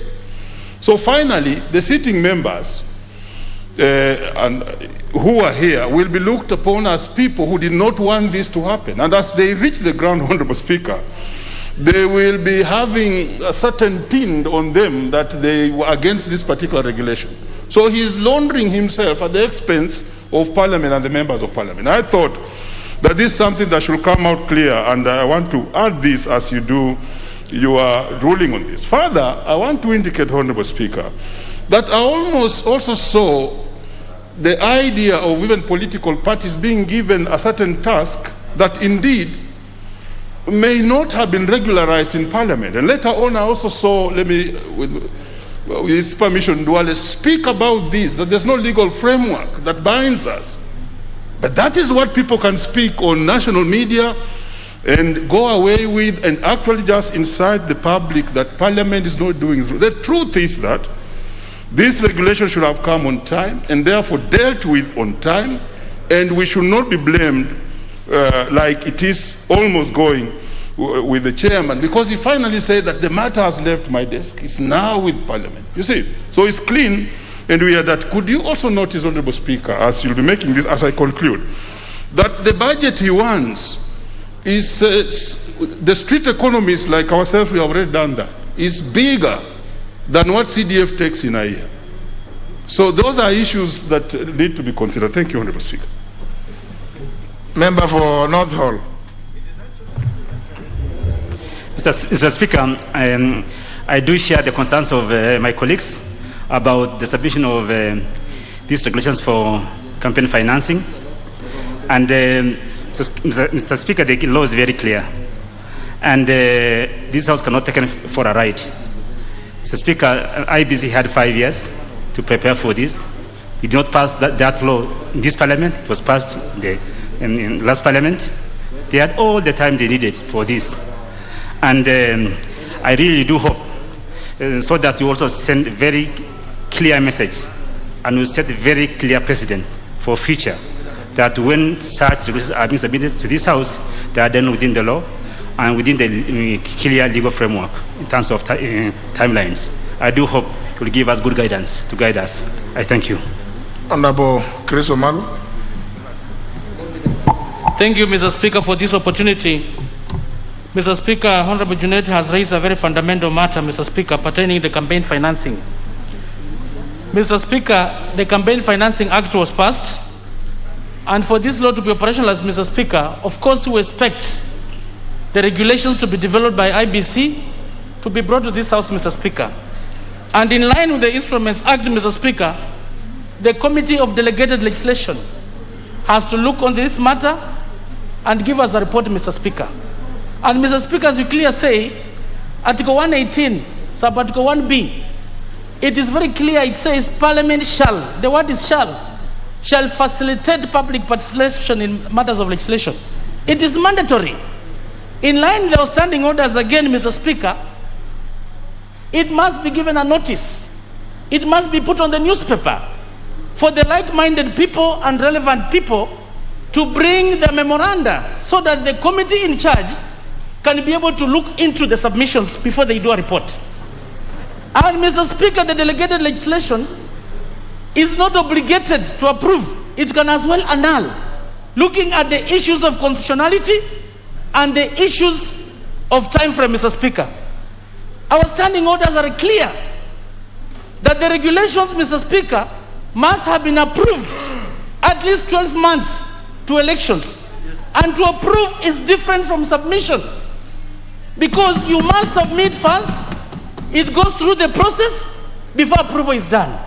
And on an average, it will take about 3 months. Mr. Speaker, it's like you are going to Mombasa and you are told the flight takes off at 7 p.m. So you should be at the airport not at 7 p.m., but But it should be there at 5 p.m., Mr. Speaker, so that you go through the security process, Mr. Speaker, and the check-in. That time at 7, the pilot will be taking off. So the time you arrive at the airport, Mr. Speaker, at 7, the doors are closed. So, Mr. Speaker, it goes without saying that this one is dead on arrival. Because the Constitution, it is clear, Mr. Speaker, time is gone. The airport is taking off, Mr. Speaker. So really, and there's no way we'll expect delegated legislation to bring a report without public participation as outlined in Article 118 of the Constitution, Mr. Speaker. This is the reality. I don't know whether it was done by design or by mistake, Mr. Speaker. So this one is dead on arrival. But on an aspect of the budget of IBC, Mr. Speaker, I'm calling upon honorable members, let's not cast aspersions on IBC on budget. I think the relevant committee needs to call them and maybe give justification and ask them, how did you arrive at this 40 billion? They itemized, Mr. Speaker. If last year it was this amount, we know the population has gone up. Last year, Mr. Speaker, you are aware the elections were nullified, the presidential. The servers were not open. Does it mean the servers now, there will be many servers, because at that time we were told the servers were in Paris and they were sleeping at that particular time. So if we are going to have many servers in Nairobi, others in Paris or wherever, for purposes of accuracy, Mr. Speaker, let the IBC come before the relevant committee for the purposes of giving justification. Let's not cast aspersions as far as the budget of IBC is concerned. Call them so that justification is given. I thank you, Mr. Speaker. Member for Westlands. Thank you, Mr. Speaker. I also want to first to declare that I'm a member of delegated legislation, Mr. Speaker, committee, and this matter is coming before the committee tomorrow, Mr. Speaker, for a deliberation, and then maybe bringing the report back to the House for debate. Mr. Speaker, as usual, IBC are becoming mischievous, Mr. Speaker, by trying to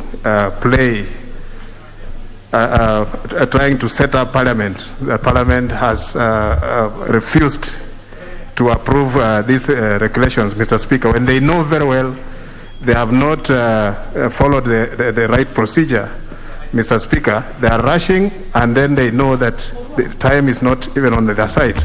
So, Mr. Speaker, I believe that this matter will be well taken, processed by the committee, and then we shall bring the report to the House, Mr. Speaker. Thank you, Mr. Speaker. Member for Mathare. Thank you, Honorable Speaker, and I thank Honorable Junet, my whip, for bringing up this important matter. Honorable Speaker, under Article 88.4, the IEBC has a number of functions that run from Article 84A to J. And whereas at Article I, 88.4I, they have the power and the duty to regulate campaigns financing. I think one of the things that we must ask the IEBC to account for is what they have done with the duties clearly delineated under 4A, B, and C. These deal with questions of continual voter registration, regular revision of the voter register, and the delimitations of boundaries. Things that are very crucial for the exercise of Article 38 in the Constitution that deal with universal suffrage and the question of one man, one vote. So even as they mischievously attempt to bring the question of campaign financing and throw it or throw Parliament and the Committee on Delegated Legislation under the bus, we must also ask them what they have done about 88.4.1A, B, and C. Secondly, Honorable Speaker, the IEBC has attempted to gazette, and we must question the propriety of the actions that they have done, because under Article 94.5 of the Constitution, it says very clearly, no person other than Parliament has the power to make any provision that has the force of law. So when they gazette and then ask us retrospectively to try and sanitize and attempt to tell us that if we have any grievances we can go and negotiate the figures with them, I think IBC is taking this House for granted. Number 3, and which is my final point, the question of public participation has clearly been demonstrated and delineated here. if IEBC had a problem with bringing these draft regulations and the Committee of Delegated Legislation delayed with it.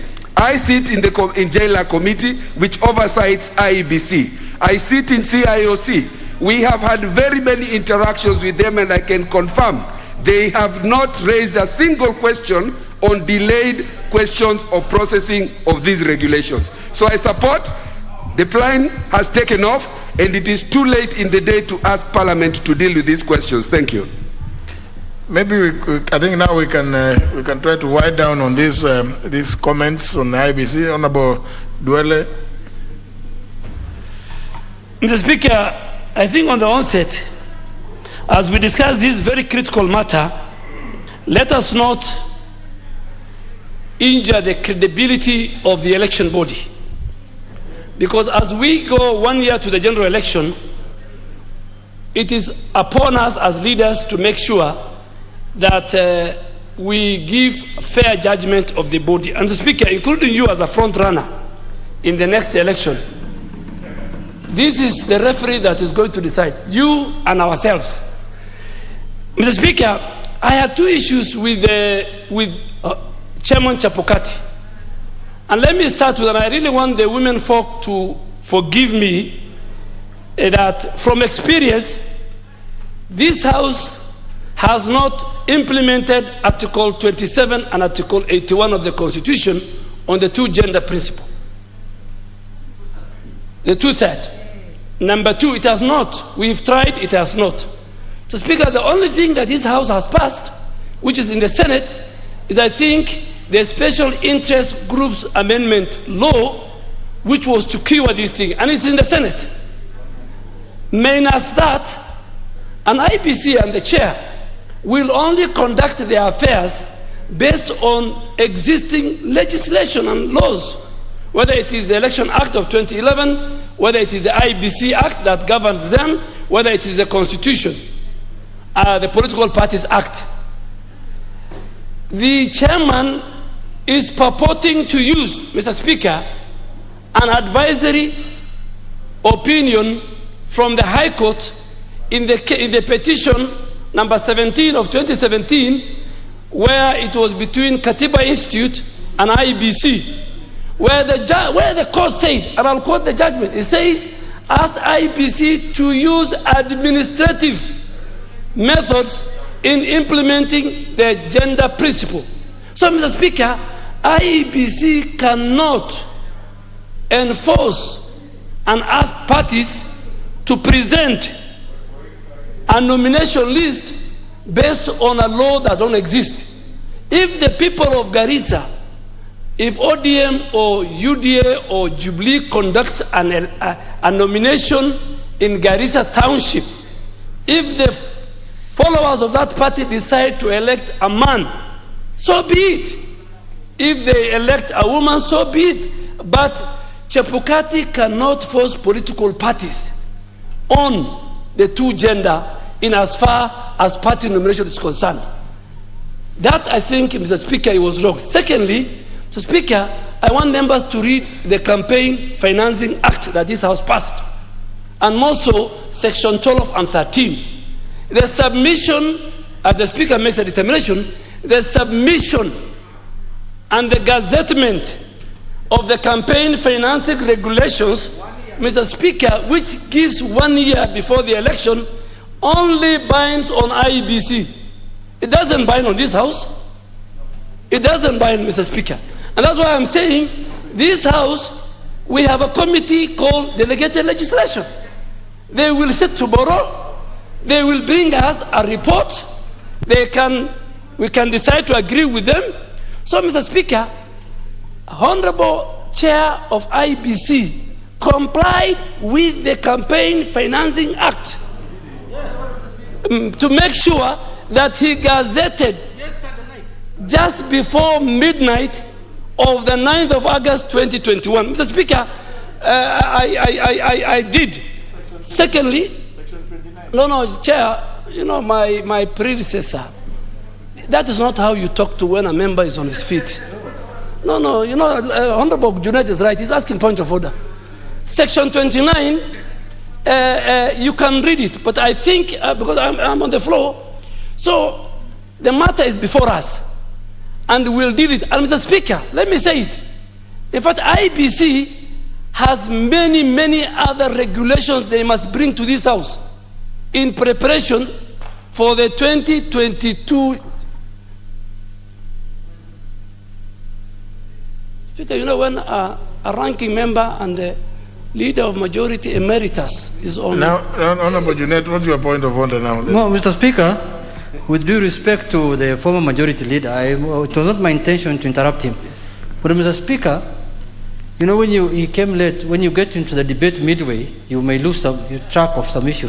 Mr. Speaker, he said in this House of Record, he said that the 12 months is only binding to IBC to gazette the regulations, Mr. Speaker. No, they did. But in terms of presentation to Parliament also, Mr. Speaker, the 12 months binds, Mr. Speaker. We should make it clear to Kenyans, because we are legislating on behalf of Kenya, Mr. Speaker, that it is the regulations to be gazetted by IEBC 12 months to the election, and they can only be enforced in terms of law when you bring it to Parliament, Mr. Speaker. The gazettement of IEBC of those regulations is just like gazettement of any other thing, Mr. Speaker. But if it is supposed to have the enforcement of law, Mr. Speaker, it can only be done by this House, Mr. Speaker. And it should have been brought to this House, Mr. Speaker, 12 months to the election, Mr. Speaker. I wanted to get that.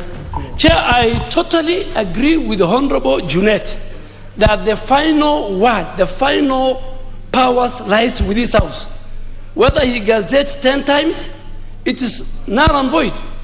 And that is what the Statutory Instrument Act says. In fact, not only for Chairman Chapukati, it's for anybody bringing statutory instruments, regulations to this House.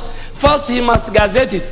But the powers lies with the delegated legislation. And that's why the delegated legislation, some of the regulations, they will bring it to the House for approval, like the VAT. There are some, they don't need to. They can annul and go away.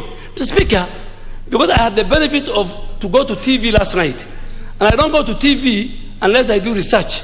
And I want to read for the House, Mr. Speaker, that the Election Campaign Financing Act number 42 of 2013 in section 12 provides that IBC shall, at least 12 months before the general election, by notice in Gazette notice prescribes the limit: A, total contribution; B, contribution from a single source; C, paid up media coverage; D, loan from forming part of the contribution. In as far as section 12 of the Campaigning Financing Act, the chair of IBC has not committed a crime. Whether this House will agree with him or not, this House can say, you have brought it late. This House can even say, they can even reduce the figure. You know, Chair, if you allow me, let me finish. I mean, Honorable Junet, in fact, what he did was information. Chair, secondly, it is notable that 12 months timeline is on IBC to gazette. That's what the Act is saying. Mr. Speaker, let us not talk out of it, out of ignorance. If you want to challenge me, you challenge me on a section. So, Mr. Speaker, then if IBC was wrong, why did the leader of majority table the regulations? You should not have agreed to table the regulations. You table it on Thursday. The moment the regulations, you have tabled it, and the Speaker submitted it to the delegated legislation, the train has left the station, Mr. Leader of Majority. The next course we are waiting for is for the delegated legislation led by Chair Kamket to come and tell the House whether there was an illegality, whether there was a procedure thing. But I agree with Honorable Junet and the rest that you are given 1 year and then you bring midnight of the last day of the year. That is mischievous. In fact, it was, let's say, even 1 year. Let's say you could have even brought it last year, August. Last year, August was the time given to him. Mr. Speaker, on the matter of the 40 billion, on the matter of 40 billion, Mr. Speaker, democracy is expensive. If this country can get a credible, free, fair, and peaceful election, we are talking of a budget of 3.3 trillion. What is 40 billion? If that can give us a credible, free, fair, and peaceful election. Secondly, Mr. Speaker, this money is not thrown away. This money is audited by an independent office of the Auditor General in accordance with the Constitution and the Public Audit Act. So, Mr. Speaker, I think, again, the committee that oversees IBC, they just...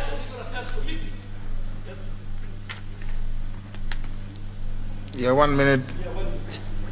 Just to finish, can call IBC and say, can you tell us, give us itemized budget? And from there, the committee can send a report to the budget committee. But Mr. Speaker, I really want to ask, not only us, all the stakeholders, as we go to the countdown to the general election, the players, the financiers, the citizens, let us not cast aspersion on the credibility of a person who we want to be the referee. Now they have refused. This house is seized of 4 names. Let us deal with that matter. Let us see whether they are men and women, so that there are 3 led by the chair. We give them the other 4, so that even they get a quorum, Mr. Speaker. I really urge you that with the Committee on Delegated Legislation, we will. But this house must be ready to receive more regulations from IBC and other sectors in government as we go to the countdown of the general election. I rest my case. Now, honourable members, I think let us now try to put this matter to rest. One, as rightly pointed out by the member for Madare, it is the power, it's the prerogative, constitutional mandate of the IEBC under Article 88, Clause 4, Roman 1, to set the spending limits for political parties and candidates. That is a constitutional mandate given to the IEBC, among other mandates, including, but not limited to what the Honourable Oluoch spoke about, continuous voter registration and education and revision of the voters register. Now, on the other hand, also of importance is the fact that they brought to us some documents, and I'll give you some chronology of what has happened before I make my final pronouncement on what is going to happen. But I think, just to be fair to all of us, this is what Section 5 of the Election Campaign Financing Act, number 42 of 2013, provides. Election campaign financing rules. The Commission shall make rules to regulate election campaign financing. A, in the case of a general election, at least 12 months before the election. In the case of a general election. 12 provides that the Commission shall, at least 12 months before a general election, by notice in the Gazette, prescribe limits on total contributions from a single source, paid up media coverage, loan forming part of a contribution, which a candidate, political party, or referendum committee may receive during the expenditure period. I don't need to go to the other details. I am quite familiar with this law. I have actually had occasion to benchmark before the bill was even drafted to be debated in the House, to benchmark with some other jurisdictions.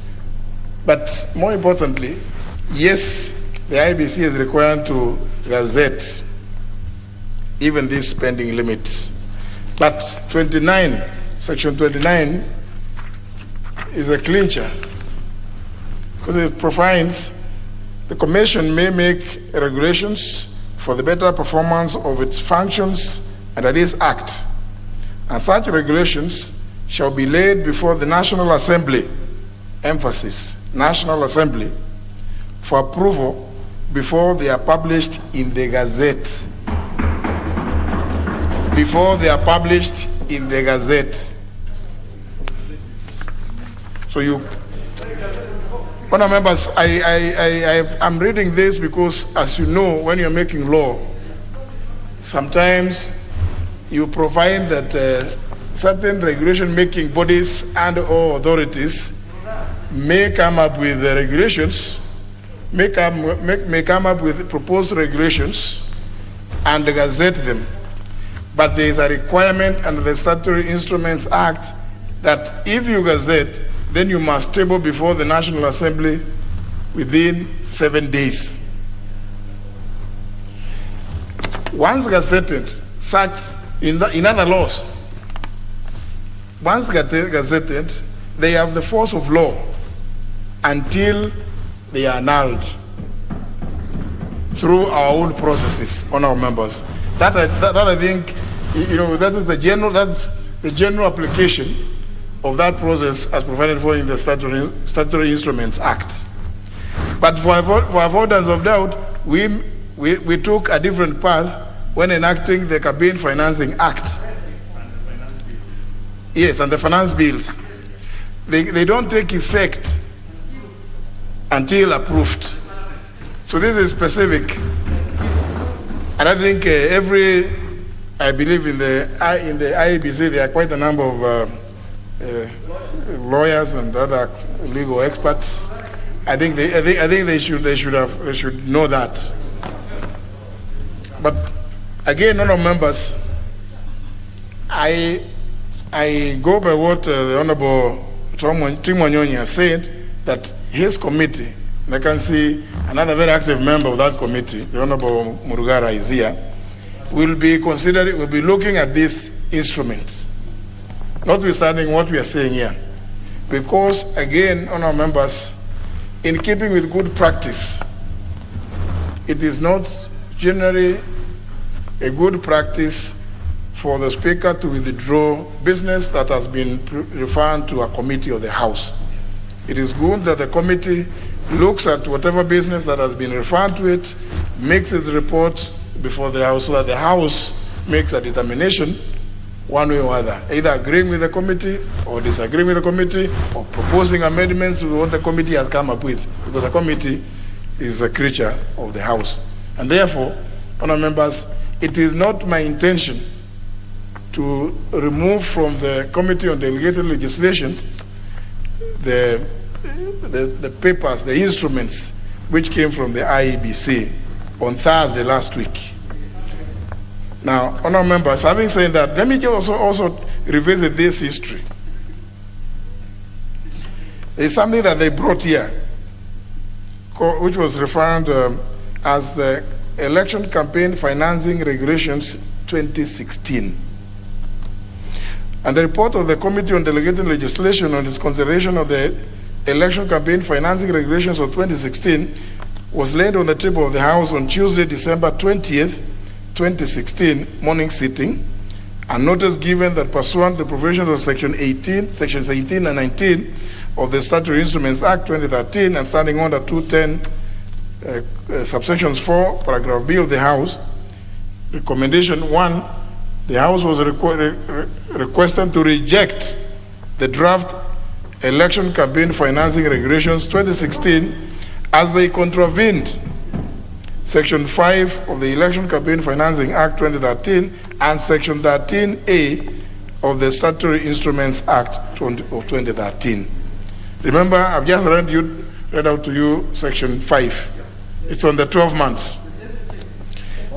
2, resolves that the Justice and Legal Affairs Committee introduces relevant legislation to amend appropriate sections of the Election Campaign Financing Act 2013 particularly sections 5 and 18, to give suitable timelines for compliance to enable the Independent Electoral Boundaries Commission submit fresh regulations for approval.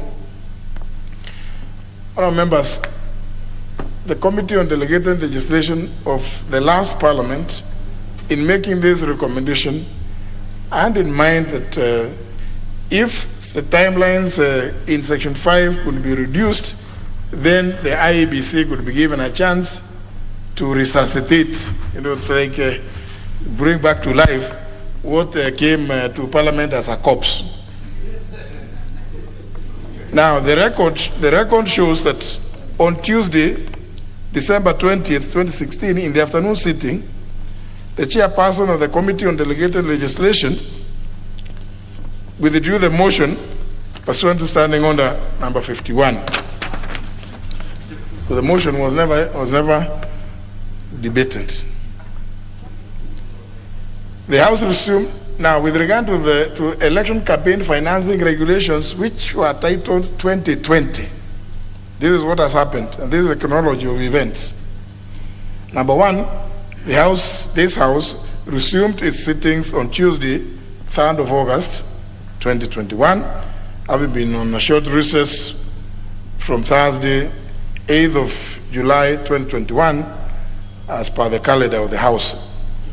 Number two, a letter from the Independent Electoral Boundaries Commission, IEBC, dated Wednesday, 27th of July, 2021, on the subject of the submission of election campaign financing regulations, was received in the office of the clerk on Wednesday, 28th July, 2021.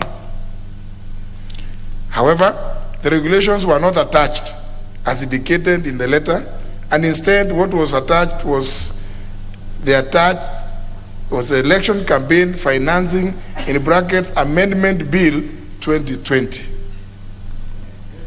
Number four, on Wednesday, 4th of August, a day after we resumed, last week, the Director, Legal Affairs, wrote an email to the IEBC communicating the error and asking that they send the regulations to enable the National Assembly process the same as required by law. Number five, on Wednesday, the same Wednesday, 4th of August, through an email, IEBC sent the regulations reading 2016 instead of 2020. This error was brought to the attention of the IEBC, and they were requested again to send the correct copy.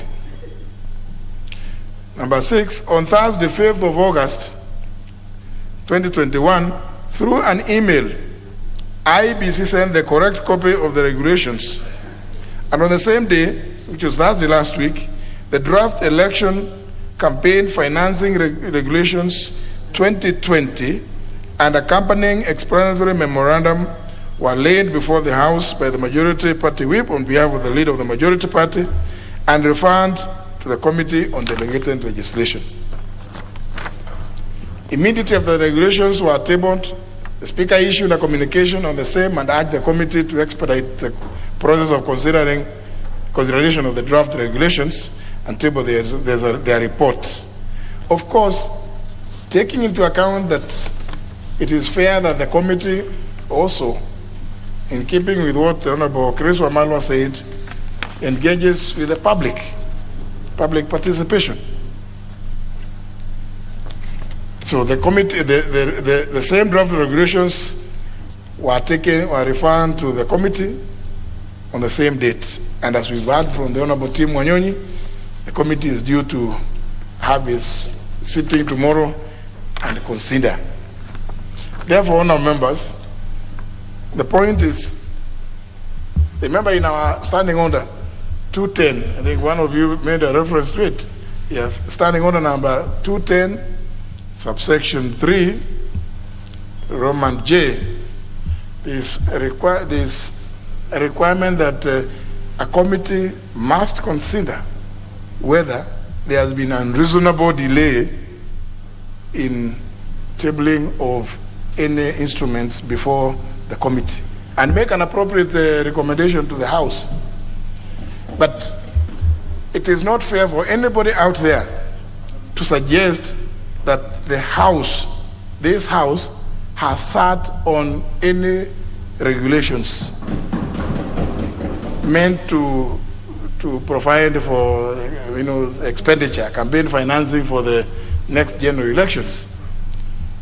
Should they feel that again that there is need to shorten the period, they are at liberty to approach the committee where the Honorable Oluoch sits and Honorable Murugara to propose an amendment to the Campaign Financing Act itself, Section 5 and Section 12, to reduce the period within by which they are required.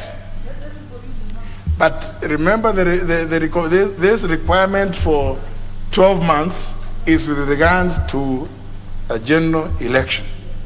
And therefore, this is a matter that has been with the IEBC for the longest time anybody can imagine.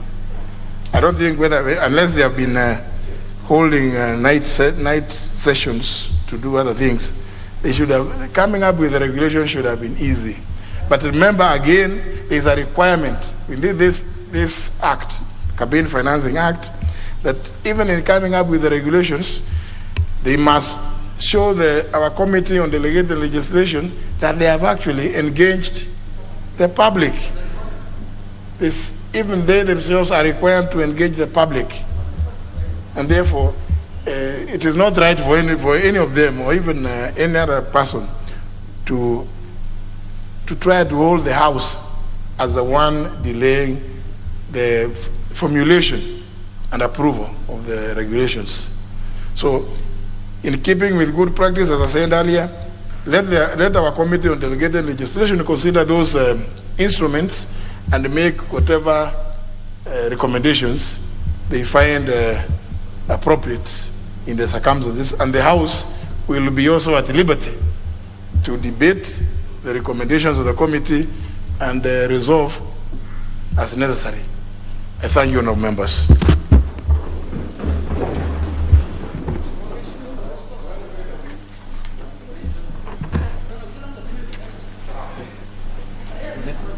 Next.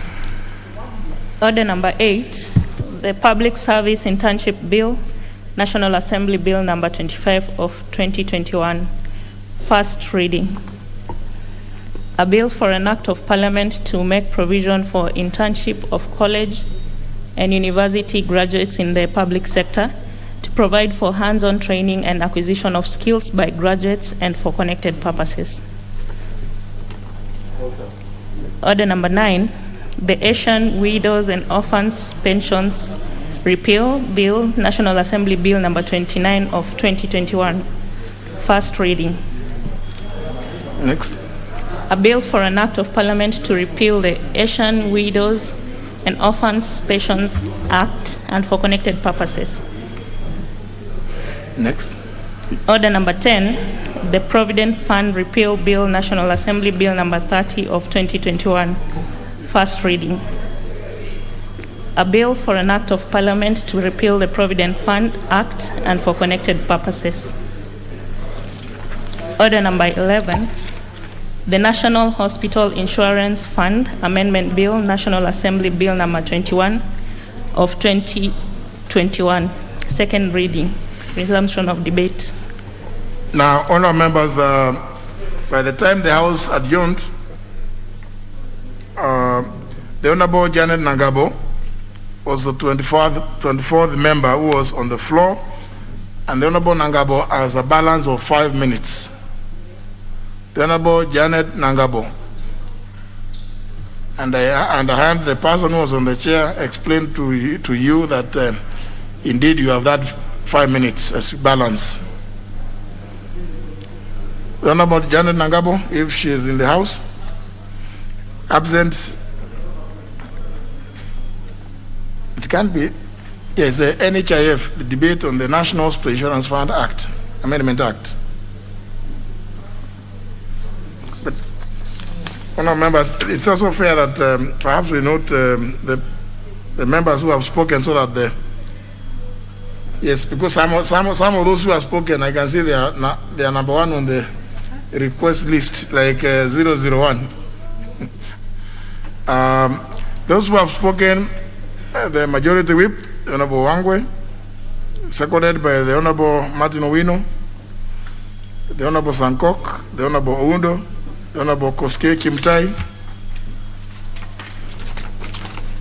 the Honorable Sabina Chege, the Honorable Mohammed Sheikh, the Honorable Wilson Sosion, the Honorable Omboko Milemba, the Honorable Gladys Wanga, the Honorable Ali Raso, the Honorable Kahai Andagala, the Honorable Robert Pukose, the Honorable James Nyikal, the Honorable Wadhigo Manje, the Honorable Emilio Diambo, the Honorable Vorane Hire, the Honorable Dur Ombaka, the Honorable Mutunga Kanyidia, the Honorable Robert Mbui, the Honorable Ferdinand Wanyonyi, the Honorable Jaren Okelo, the Honorable Kimani Kihara Kimari, and the Honorable Jared Nangabo was on the floor. So I will now look for those that have not, whose names don't appear there.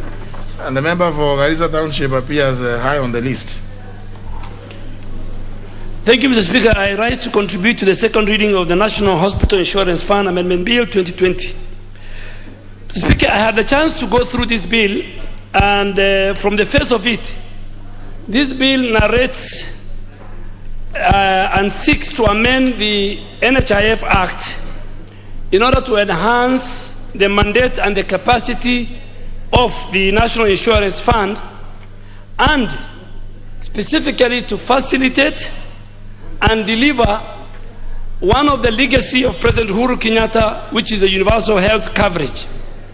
However, Mr. Speaker, and let me be very honest, I really don't like critiquing government bills, because I have been moving government bills for a long time.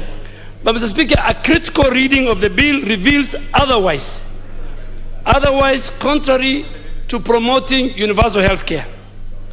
And why do I say so? In fact, in my opinion, it inhibits the thing it's trying to achieve, which is universal health care coverage for every citizen of our country. Speaker, why do I say so? Article 43 of the Constitution, the Speaker, provides that every person has the right to the highest attainable standard of health care. However, despite this constitutional provision, this bill, in my view, Mr. Speaker, is either not cognizant of that provision of the Constitution, or the people who drafted it and are not aware of the socio-economic terrain of our country. So, Mr. Speaker, I'll just speak on three clauses. A case in point, Mr. Speaker, is clause 17, subclause E of this bill, which provides that a beneficiary who has a private health insurance cover shall first exhaust the private cover before accessing NHIF. The question that I need to ask is how many of our people have private insurance cover? Very few, Mr. Speaker. Mr. Speaker, it is a fact, and every member in this House knows, that many of our people rely on public health facilities to access medical treatment. Mr. Speaker, how will universal health care or universal health coverage be achieved when this same bill makes it a priority for persons with private insurance to use their cover first before accessing NHIF? Should NHIF not be the first cover you apply to cover basic essential health package at public health facilities? The Wanjiko of this country go to public health facility to seek medical cover, Mr. Speaker. Mr. Speaker, is this bill not telling Wanjiko, sorry, go get a private insurance cover first and use it before you exhaust your NHIF cover? This is what we need to deal with when we come to the Committee of the Whole House. And Mr. Speaker, how many Kenyans can afford to get private insurance covers? And I think, Mr. Speaker, we need to tell Kenyans that the truth, that this bill clearly negates the right of every Kenyan to access universal health care. Honorable Speaker, the second point is, which is worse still, that this bill has given unfettered power and discretion to the NHIF board in prescribing the number of beneficiaries that may access NHIF cover. So the question that I asked, Mr. Speaker, is what parameters exist that the board is using to guide in making a determination on the number of beneficiaries? Should the bill not have prescribed factors to be considered by the board in prescribing such limits of the people in a family who will access this cover, Mr. Speaker? This, in my view, Mr. Speaker, gives rooms for discretion and may leave many innocent beneficiaries out of the NHIF and out of the proposed universal health coverage, which is a good thing and a legacy of our president. Honorable Speaker, lastly, the drafters of this bill may also possibly not have appreciated the economic effects of the bill if it is enacted. And why do I say so? Looking at clause 10 of the bill, Mr. Speaker, it provides both the employers and employees to share and contribute what we call the matching contribution of their employees too. So everybody will contribute. Noting that, Mr. Speaker, there's no exception. In my opinion, there should have been an exception to the small, medium enterprises. The people who are running cottage industries. The moment you tell them, pay, you have to do a matching, pay for the people you employ, because they work on small profit margin, what they will do is they will lay them off. They will reduce the numbers. And Mr. Speaker, for a person who speaks and who believes in the hustler nation, this bill is not in tandem with the philosophy of the hustler nation that I believe in of late. Speaker, this bill ought to have provided incentives for employers to contribute, including reasonable contribution to the fund, Mr. Speaker. But, Mr. Speaker, worse is that if you look at the bill at clause 13, this is the worst.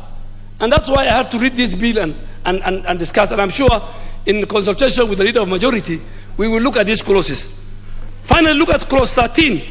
Clause 13 is creating a punitive penalty both for Wanjiku and the employer who fails to contribute to the fund.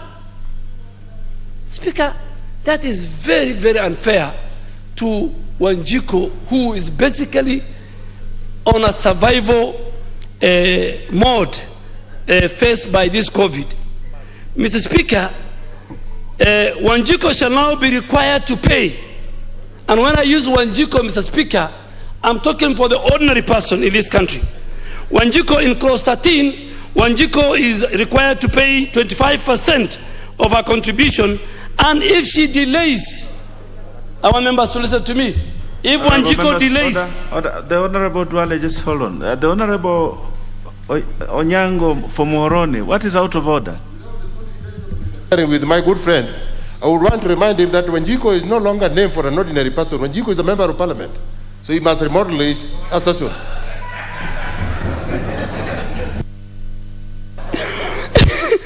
Mr. Speaker, Honorable member is a good friend of mine, and you know I always don't pick a war with him because he has a history. He was a politician during Moi's time, so he is my resource person. But Mr. Speaker, Wanjiku now is being required to pay 25% of her contribution, and if she delays in paying the required penalty, Mr. Speaker, it is very important for members to listen to me.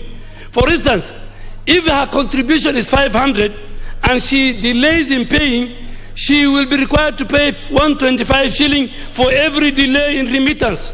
Surely, Mr. Speaker, this hard economic times of COVID, why should Wanjiko be told to pay penalty? Mr. Speaker, let me go on record that these bills fails far below the facilitating the attainment of the universal health care, and in consultation with the leader of majority, we will bring amendments to make sure that we achieve one of the key legacies of President Uhuru Kenyatta, which is universal health coverage. The Honorable Koyo, now is your opportunity to contribute.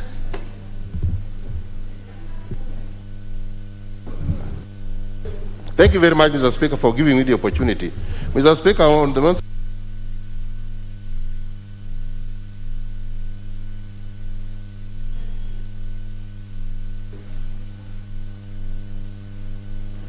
the intention of this bill is very good. It's aimed at enabling the common person, the real Wanjiku before, to be able to access medical facilities everywhere in this country.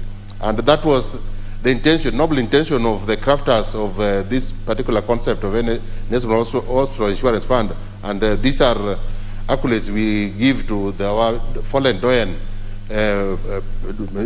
Thomas Joseph Mboya. But the real intention, I for sure, after the handshake, His Excellency the President came to inaugurate what was called at universal health care, which we received him very well, and we thought that after that we were going to get a lot of relief in the medical facilities. But soon thereafter, there came the COVID pandemic, and we are yet to see the serious solution that the universal health care could offer.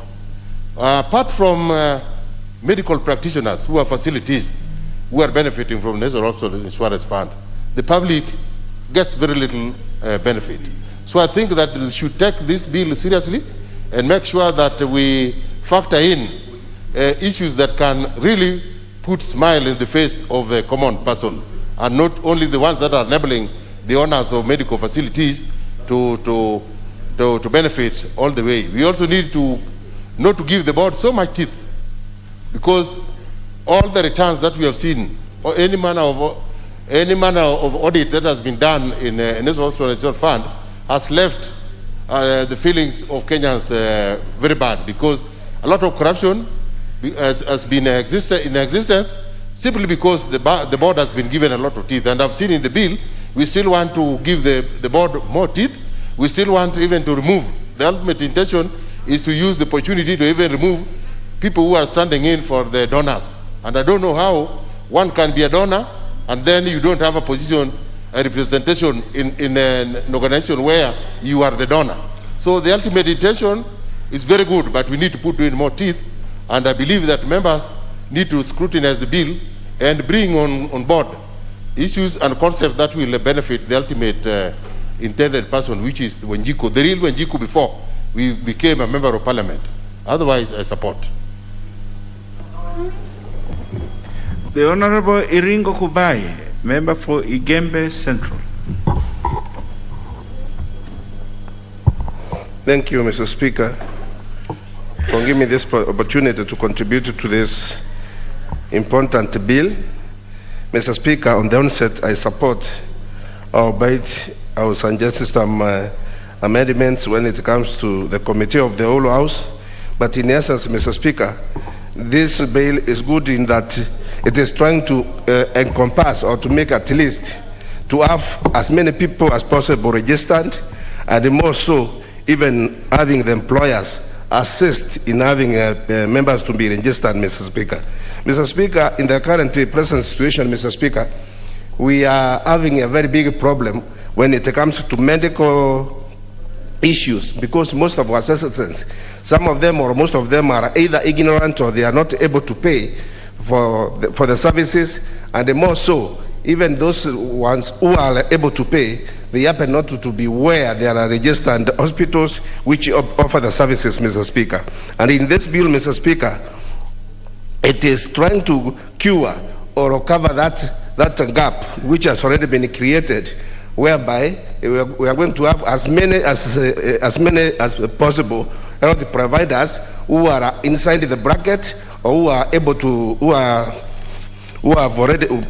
captured, and so that you can have most of the citizens who really need the services to get medical services as near to them as possible. Mr. Speaker, Currently, if you look across the country, and when we are in this dangerous time of COVID-19, Mr. Speaker, even hospitals have started refusing some insurances, and even the NHIF is not assisting people with the required finances to cater for these many diseases, Mr. Speaker.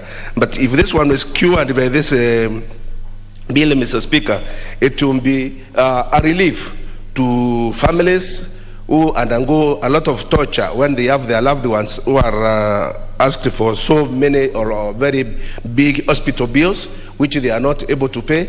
They go to fundraisers and other things, and at the end of the day, Mr. Speaker, you find that even as the person is ailing, also the resources or the family's savings are replenished, and unfortunately when these people pass on, the people die, and on death they go with everything. Mr. Speaker, NHIF is a very important government tool, but more so also it should be safeguarded and guarded religiously, because of late, Mr. Speaker, also you find that now there are gaps in the same NHIF, whereby you find that recently we had even some senior staff being relieved of their duties because of misappropriation, Mr. Speaker. Mr. Speaker, there is a trend in NHIF where there's a skewed way of assisting the needy ones. You find there are those who get assistance for certain ailments, and when you go to the others, you find that it is not happening, and they say it is not in the act. This bill has captured that exactly where and who should benefit from this particular, from each and every particular ailment, Mr. Speaker, so that we don't have people going behind the doors, and one is getting a relief and the other one is not getting, Mr. Speaker. A case in mind, Mr. Speaker, is I had a patient who was sick and he was supposed to go to India for some treatment, and the NHIF, I was informed that they can cover up to 500,000 for that particular ailment. It became very difficult to get a straight answer from that office saying that they don't do it, Mr. Speaker. But when I went and used another person, it became easy, and that person, a patient, got money. Mr. Speaker, those double standards are the ones which need to be cured by this bill, whereby each and every citizen, doesn't matter from where you come from what status you are in, you must get the services as per. Secondly, Mr. Speaker, like one of the speakers has said, if we penalize people when they fail to pay, it will become a dangerous move, Mr. Speaker, because usually one doesn't fail to pay because he or she doesn't want or was forgotten. Sometimes they don't have money.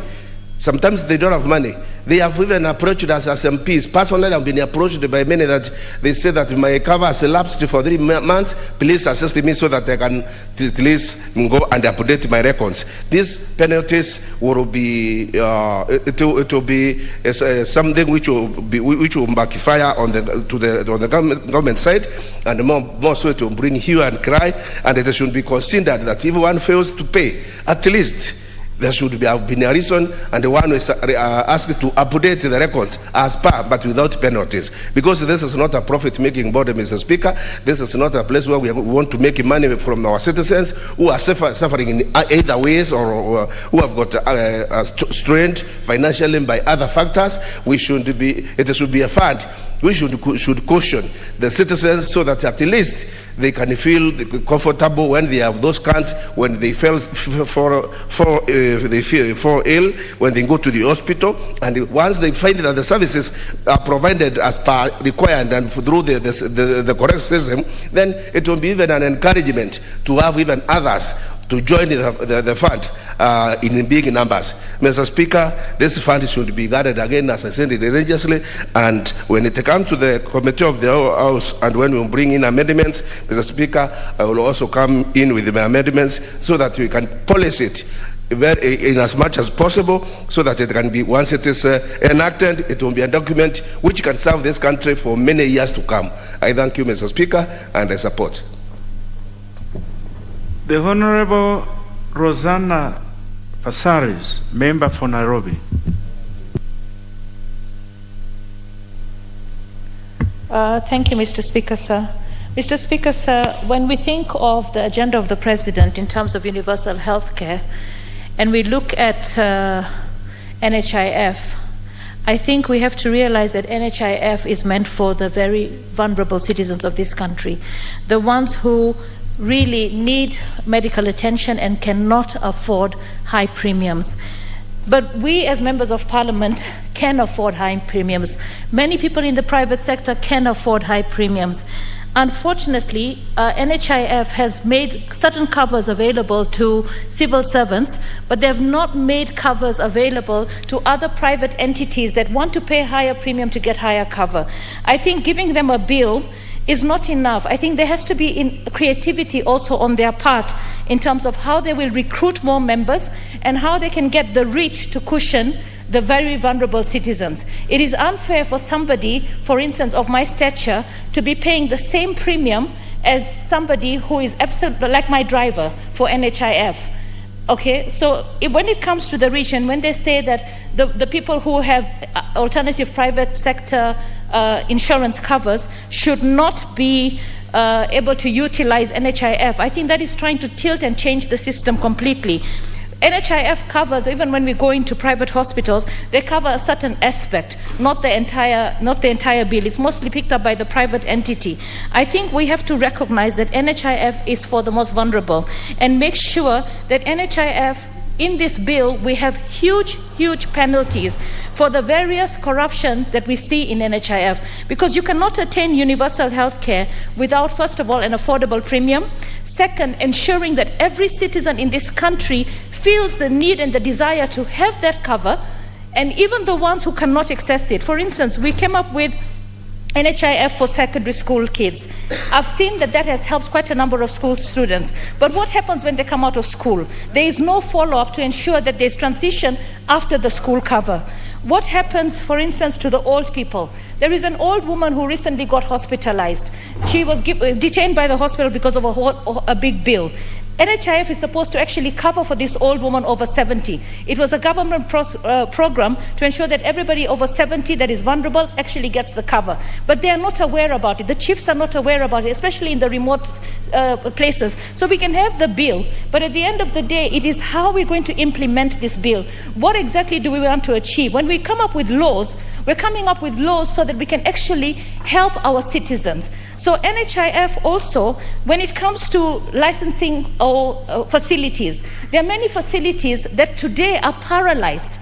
Why? Because NHIF does not pay them the money that is due. And there's a lot of corruption. I was actually talking to a previous member of parliament, John Mututu, regarding a facility that he has in Naivasha.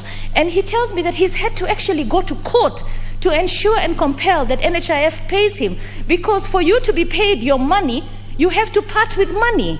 So that corruption in itself deters medical covers, because now anybody who has got drug and rehabilitation and requires assistance will not be able to get it. So I think there's one thing, when we're looking at the law, we have to also look at the regulations and ensure that we make sure that the entity that we're making laws for actually is in tune with the requirements on the ground.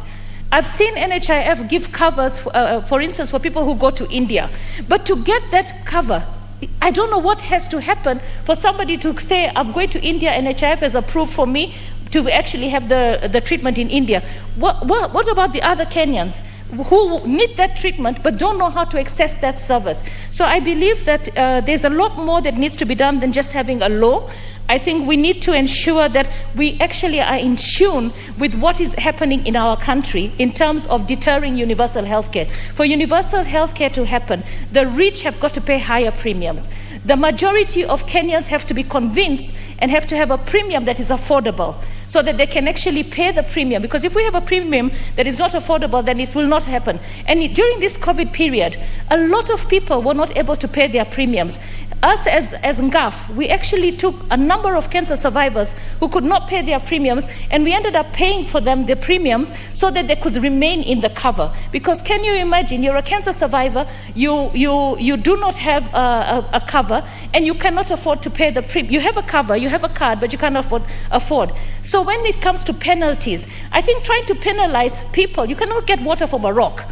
At the end of the day, you have to be in tune. The law has to be in tune with the needs of the people.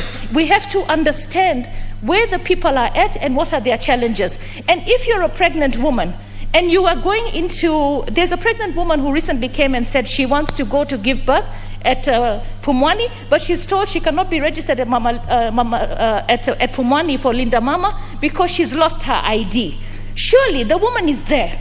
She's pregnant. She knows her details. How can you say because you don't have the ID you cannot be registered, you have to pay for the delivery? So I think somewhere along the line we have to have the human touch to services that we provide through legislation, because legislation without the human touch is not going to help the citizens of this country. So as I support the bill, I feel that the drafters of the bill should actually look at making sure that every aspect that concerns the citizens of this country, from the old, from the PWDs to the young, has to be catered for. And when it comes to the premium, I think we have to also understand that certain families cannot probably afford the 500 shillings. So if they've lapsed and they get sick, how can we ensure that they get help? Because what is the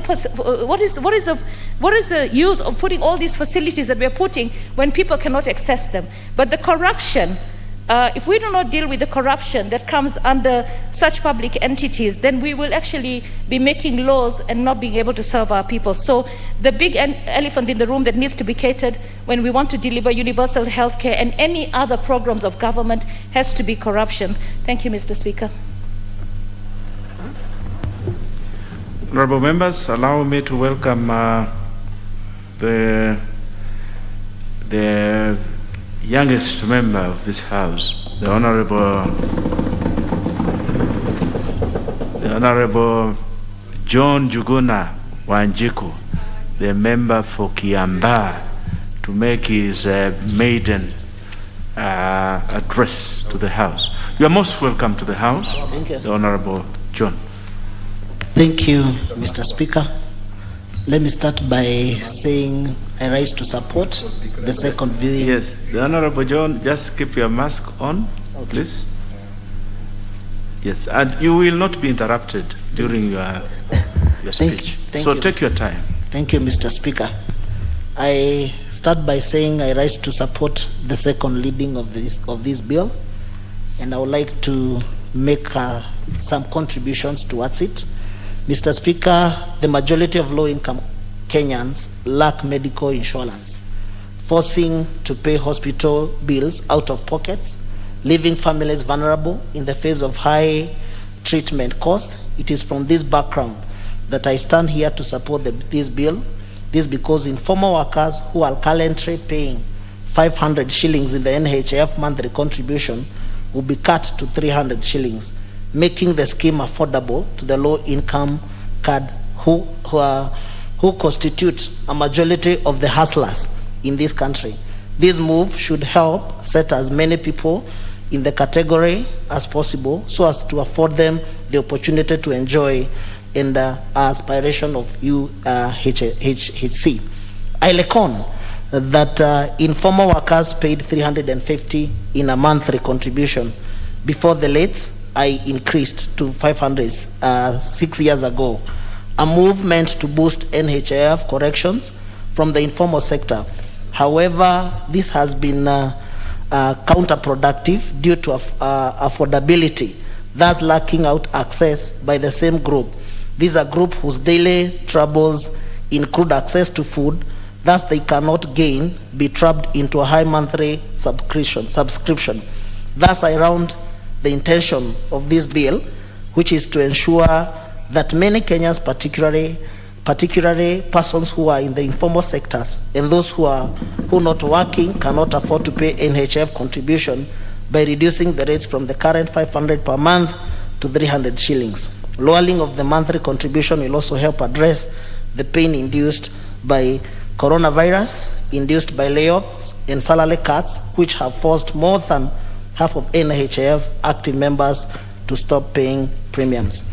Mr. Speaker, today being I therefore support being my first day, I would like to digress a little bit and also take this opportunity to thank the great people of Kiambaa, for believing in me and for supporting me and trusting me with their votes. Mr. Speaker, I want to say that there are quite a number of challenges that we face during the by-election, but apart from that, I also want to take this opportunity to thank so many people, especially members from Kiambaa constituency, starting with all the way from Shianda, Karuri, to Moshada Ward, to Kihara Ward, and Dendelo. And I really want to thank them for believing in me and for entrusting me with their votes. And I want to state categorically, and I also want to tell them that I'll be here to support and also to work so that I can ensure that I honor the promises that I made to the people of Kiambaa. Mr. Speaker, I would also want to thank special people who came in to support us.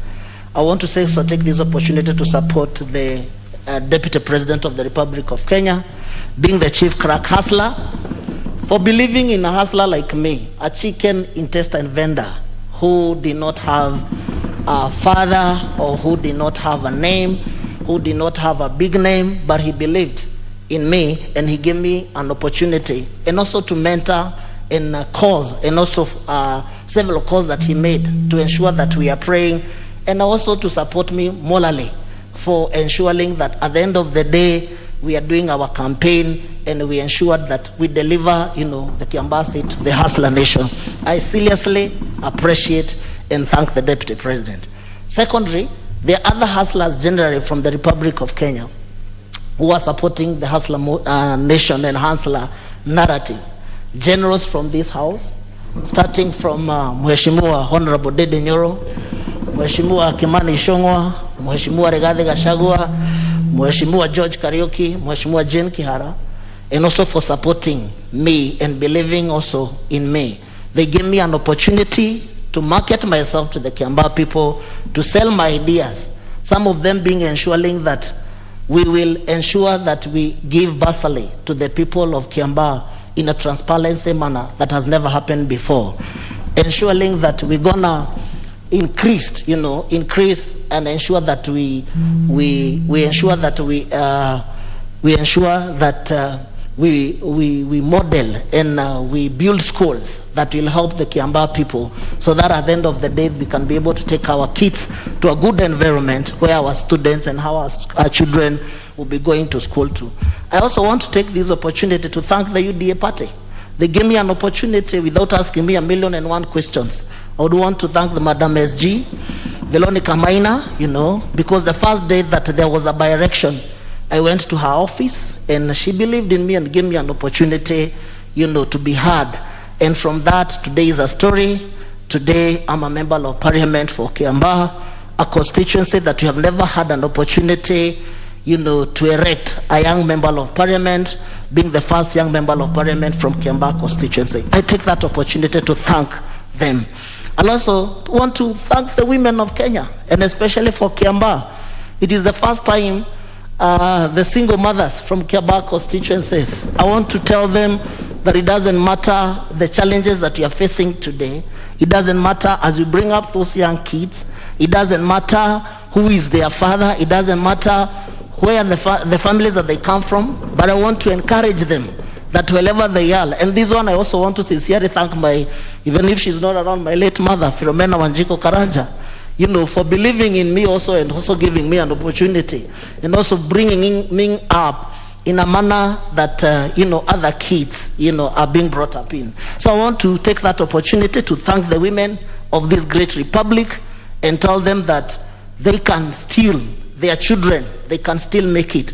If I made it to be a member of parliament for Kiambaa, it doesn't matter where you are coming from. One day, as long as you have a dream, as long as you have a vision, as long as you have something, you have your faith in God, one day you become what you believe in. I will also thank the Almighty God, for keeping me alive and also for ensuring that the kind of a direction that we witnessed in Kiambaa constituency, Mr. Speaker, I take this opportunity to seriously and condemn, that the government for bringing up machineries that we have never witnessed before in Kiambaa.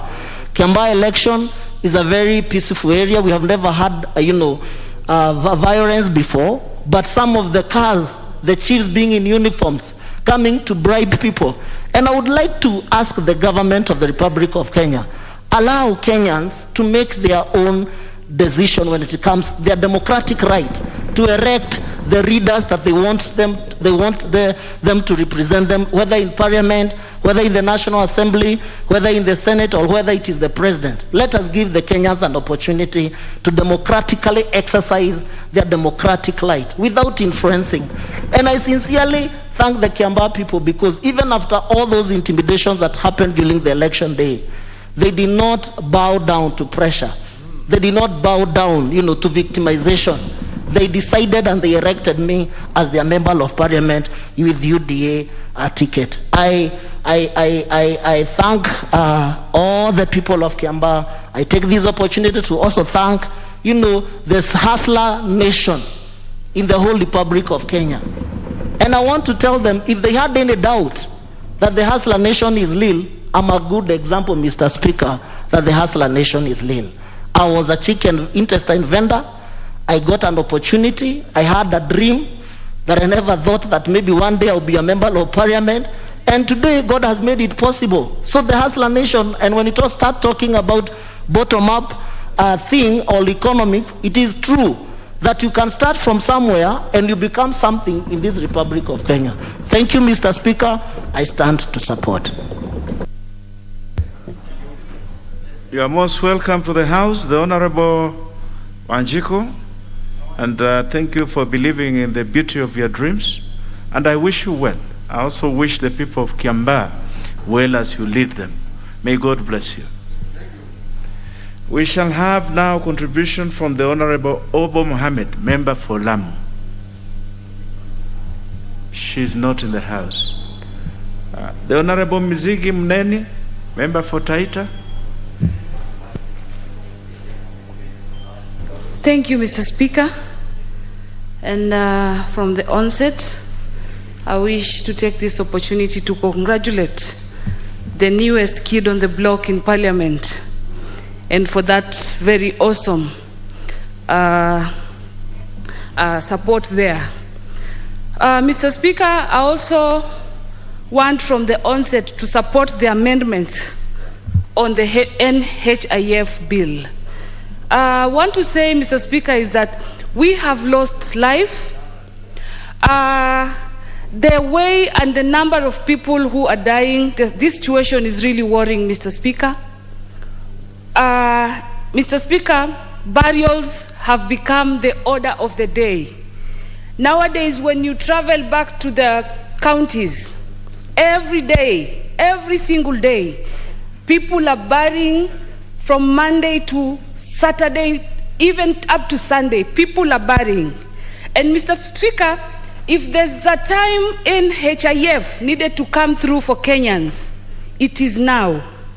Because most of these deaths are caused by lack of good treatment or a lack of getting the right medications. We have seen ourselves, Mr. Speaker, being added to several WhatsApp groups, many of them, each and every day. And most of them, majority of them, are because of medical bills. At times, Mr. Speaker, you are added to a WhatsApp group, you start recollecting yourself and making contribution. Before even you are done, the group turns to a farewell group, meaning that we have lost the person that we were contributing money to. And that person has gone because he could not access the treatment. And therefore, Mr. Speaker, as I stand today to support this bill, I want to say that this cover is very important. And NHIF should also do a lot of civic education and awareness, telling people how important this cover is, so that everybody can be well aware of this cover, because we have realized as much as we are doing it, but majority of the people are not aware of how important this cover can be, or how important it can come through. So therefore, I support, Mr. Speaker, because I have gone through the bill, I've read it, and it's going to be better than the way it was before. So thank you, Mr. Speaker, for giving this opportunity, and I support. The Honorable Koi Waluke. Thank you very much, Mr. Speaker, for giving me a chance also to support. From onset, I support this amendment, Mr. Speaker. Mr. Speaker, outside there, our parents, brothers and sisters, many of them are poor. They cannot afford to pay for this NHIF card. Mr. Speaker, as a house, I request, Mr. Speaker, that members of parliament should come in every constituency, Mr. Speaker, and even counties, to make sure that they pay for our people to get this NHIF card, Mr. Speaker. Mr. Speaker, people are dying. Very many people are dying. In one weekend, in our constituency, you can bury even 15 people.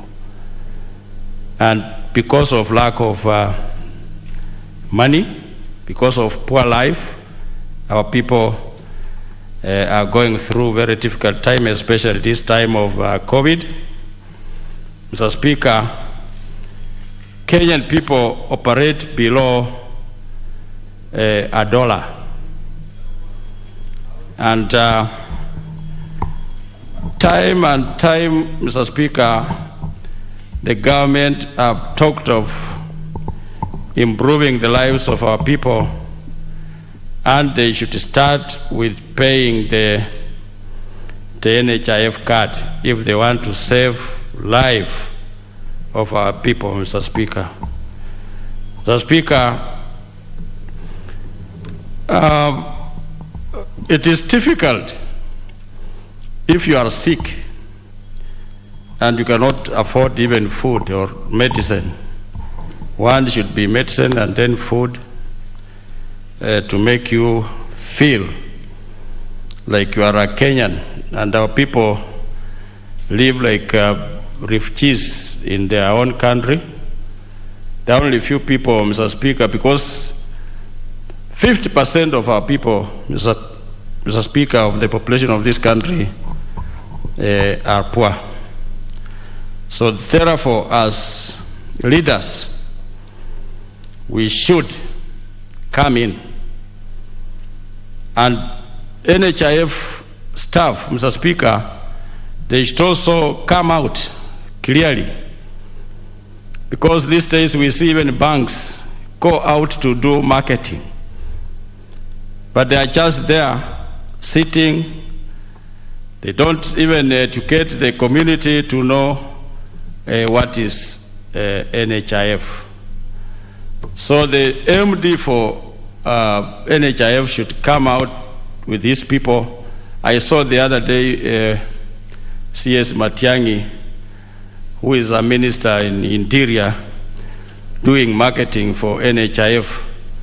But I've never seen the NHIF themselves coming out to do marketing to the people of Kenya, to tell them the importance of NHIF card, Mr. Speaker.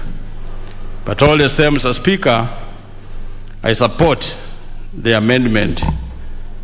Thank you, Mr. Speaker. I support. The Honorable Ombaki Machogu, member for Nyaribari Masaba.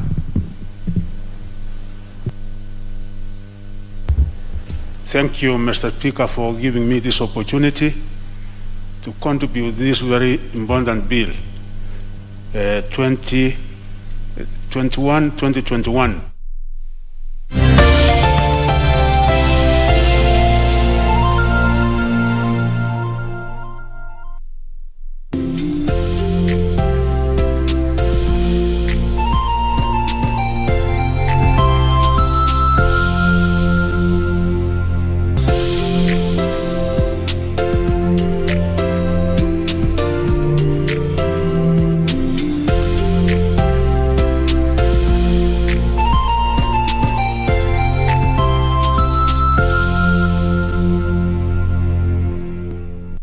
amarte de una forma diferente, de otro modo nunca. She told me the truth. That's why I'm here. I want to see my parents. But don't you think it's time that we call a doctor?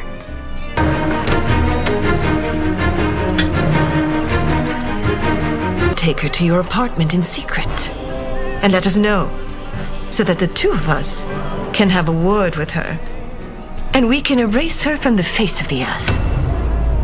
And Ceci has thrown me out, and I'm very sure that she's plotting against you with Ulises Arteaga, because until now she's still bent on separating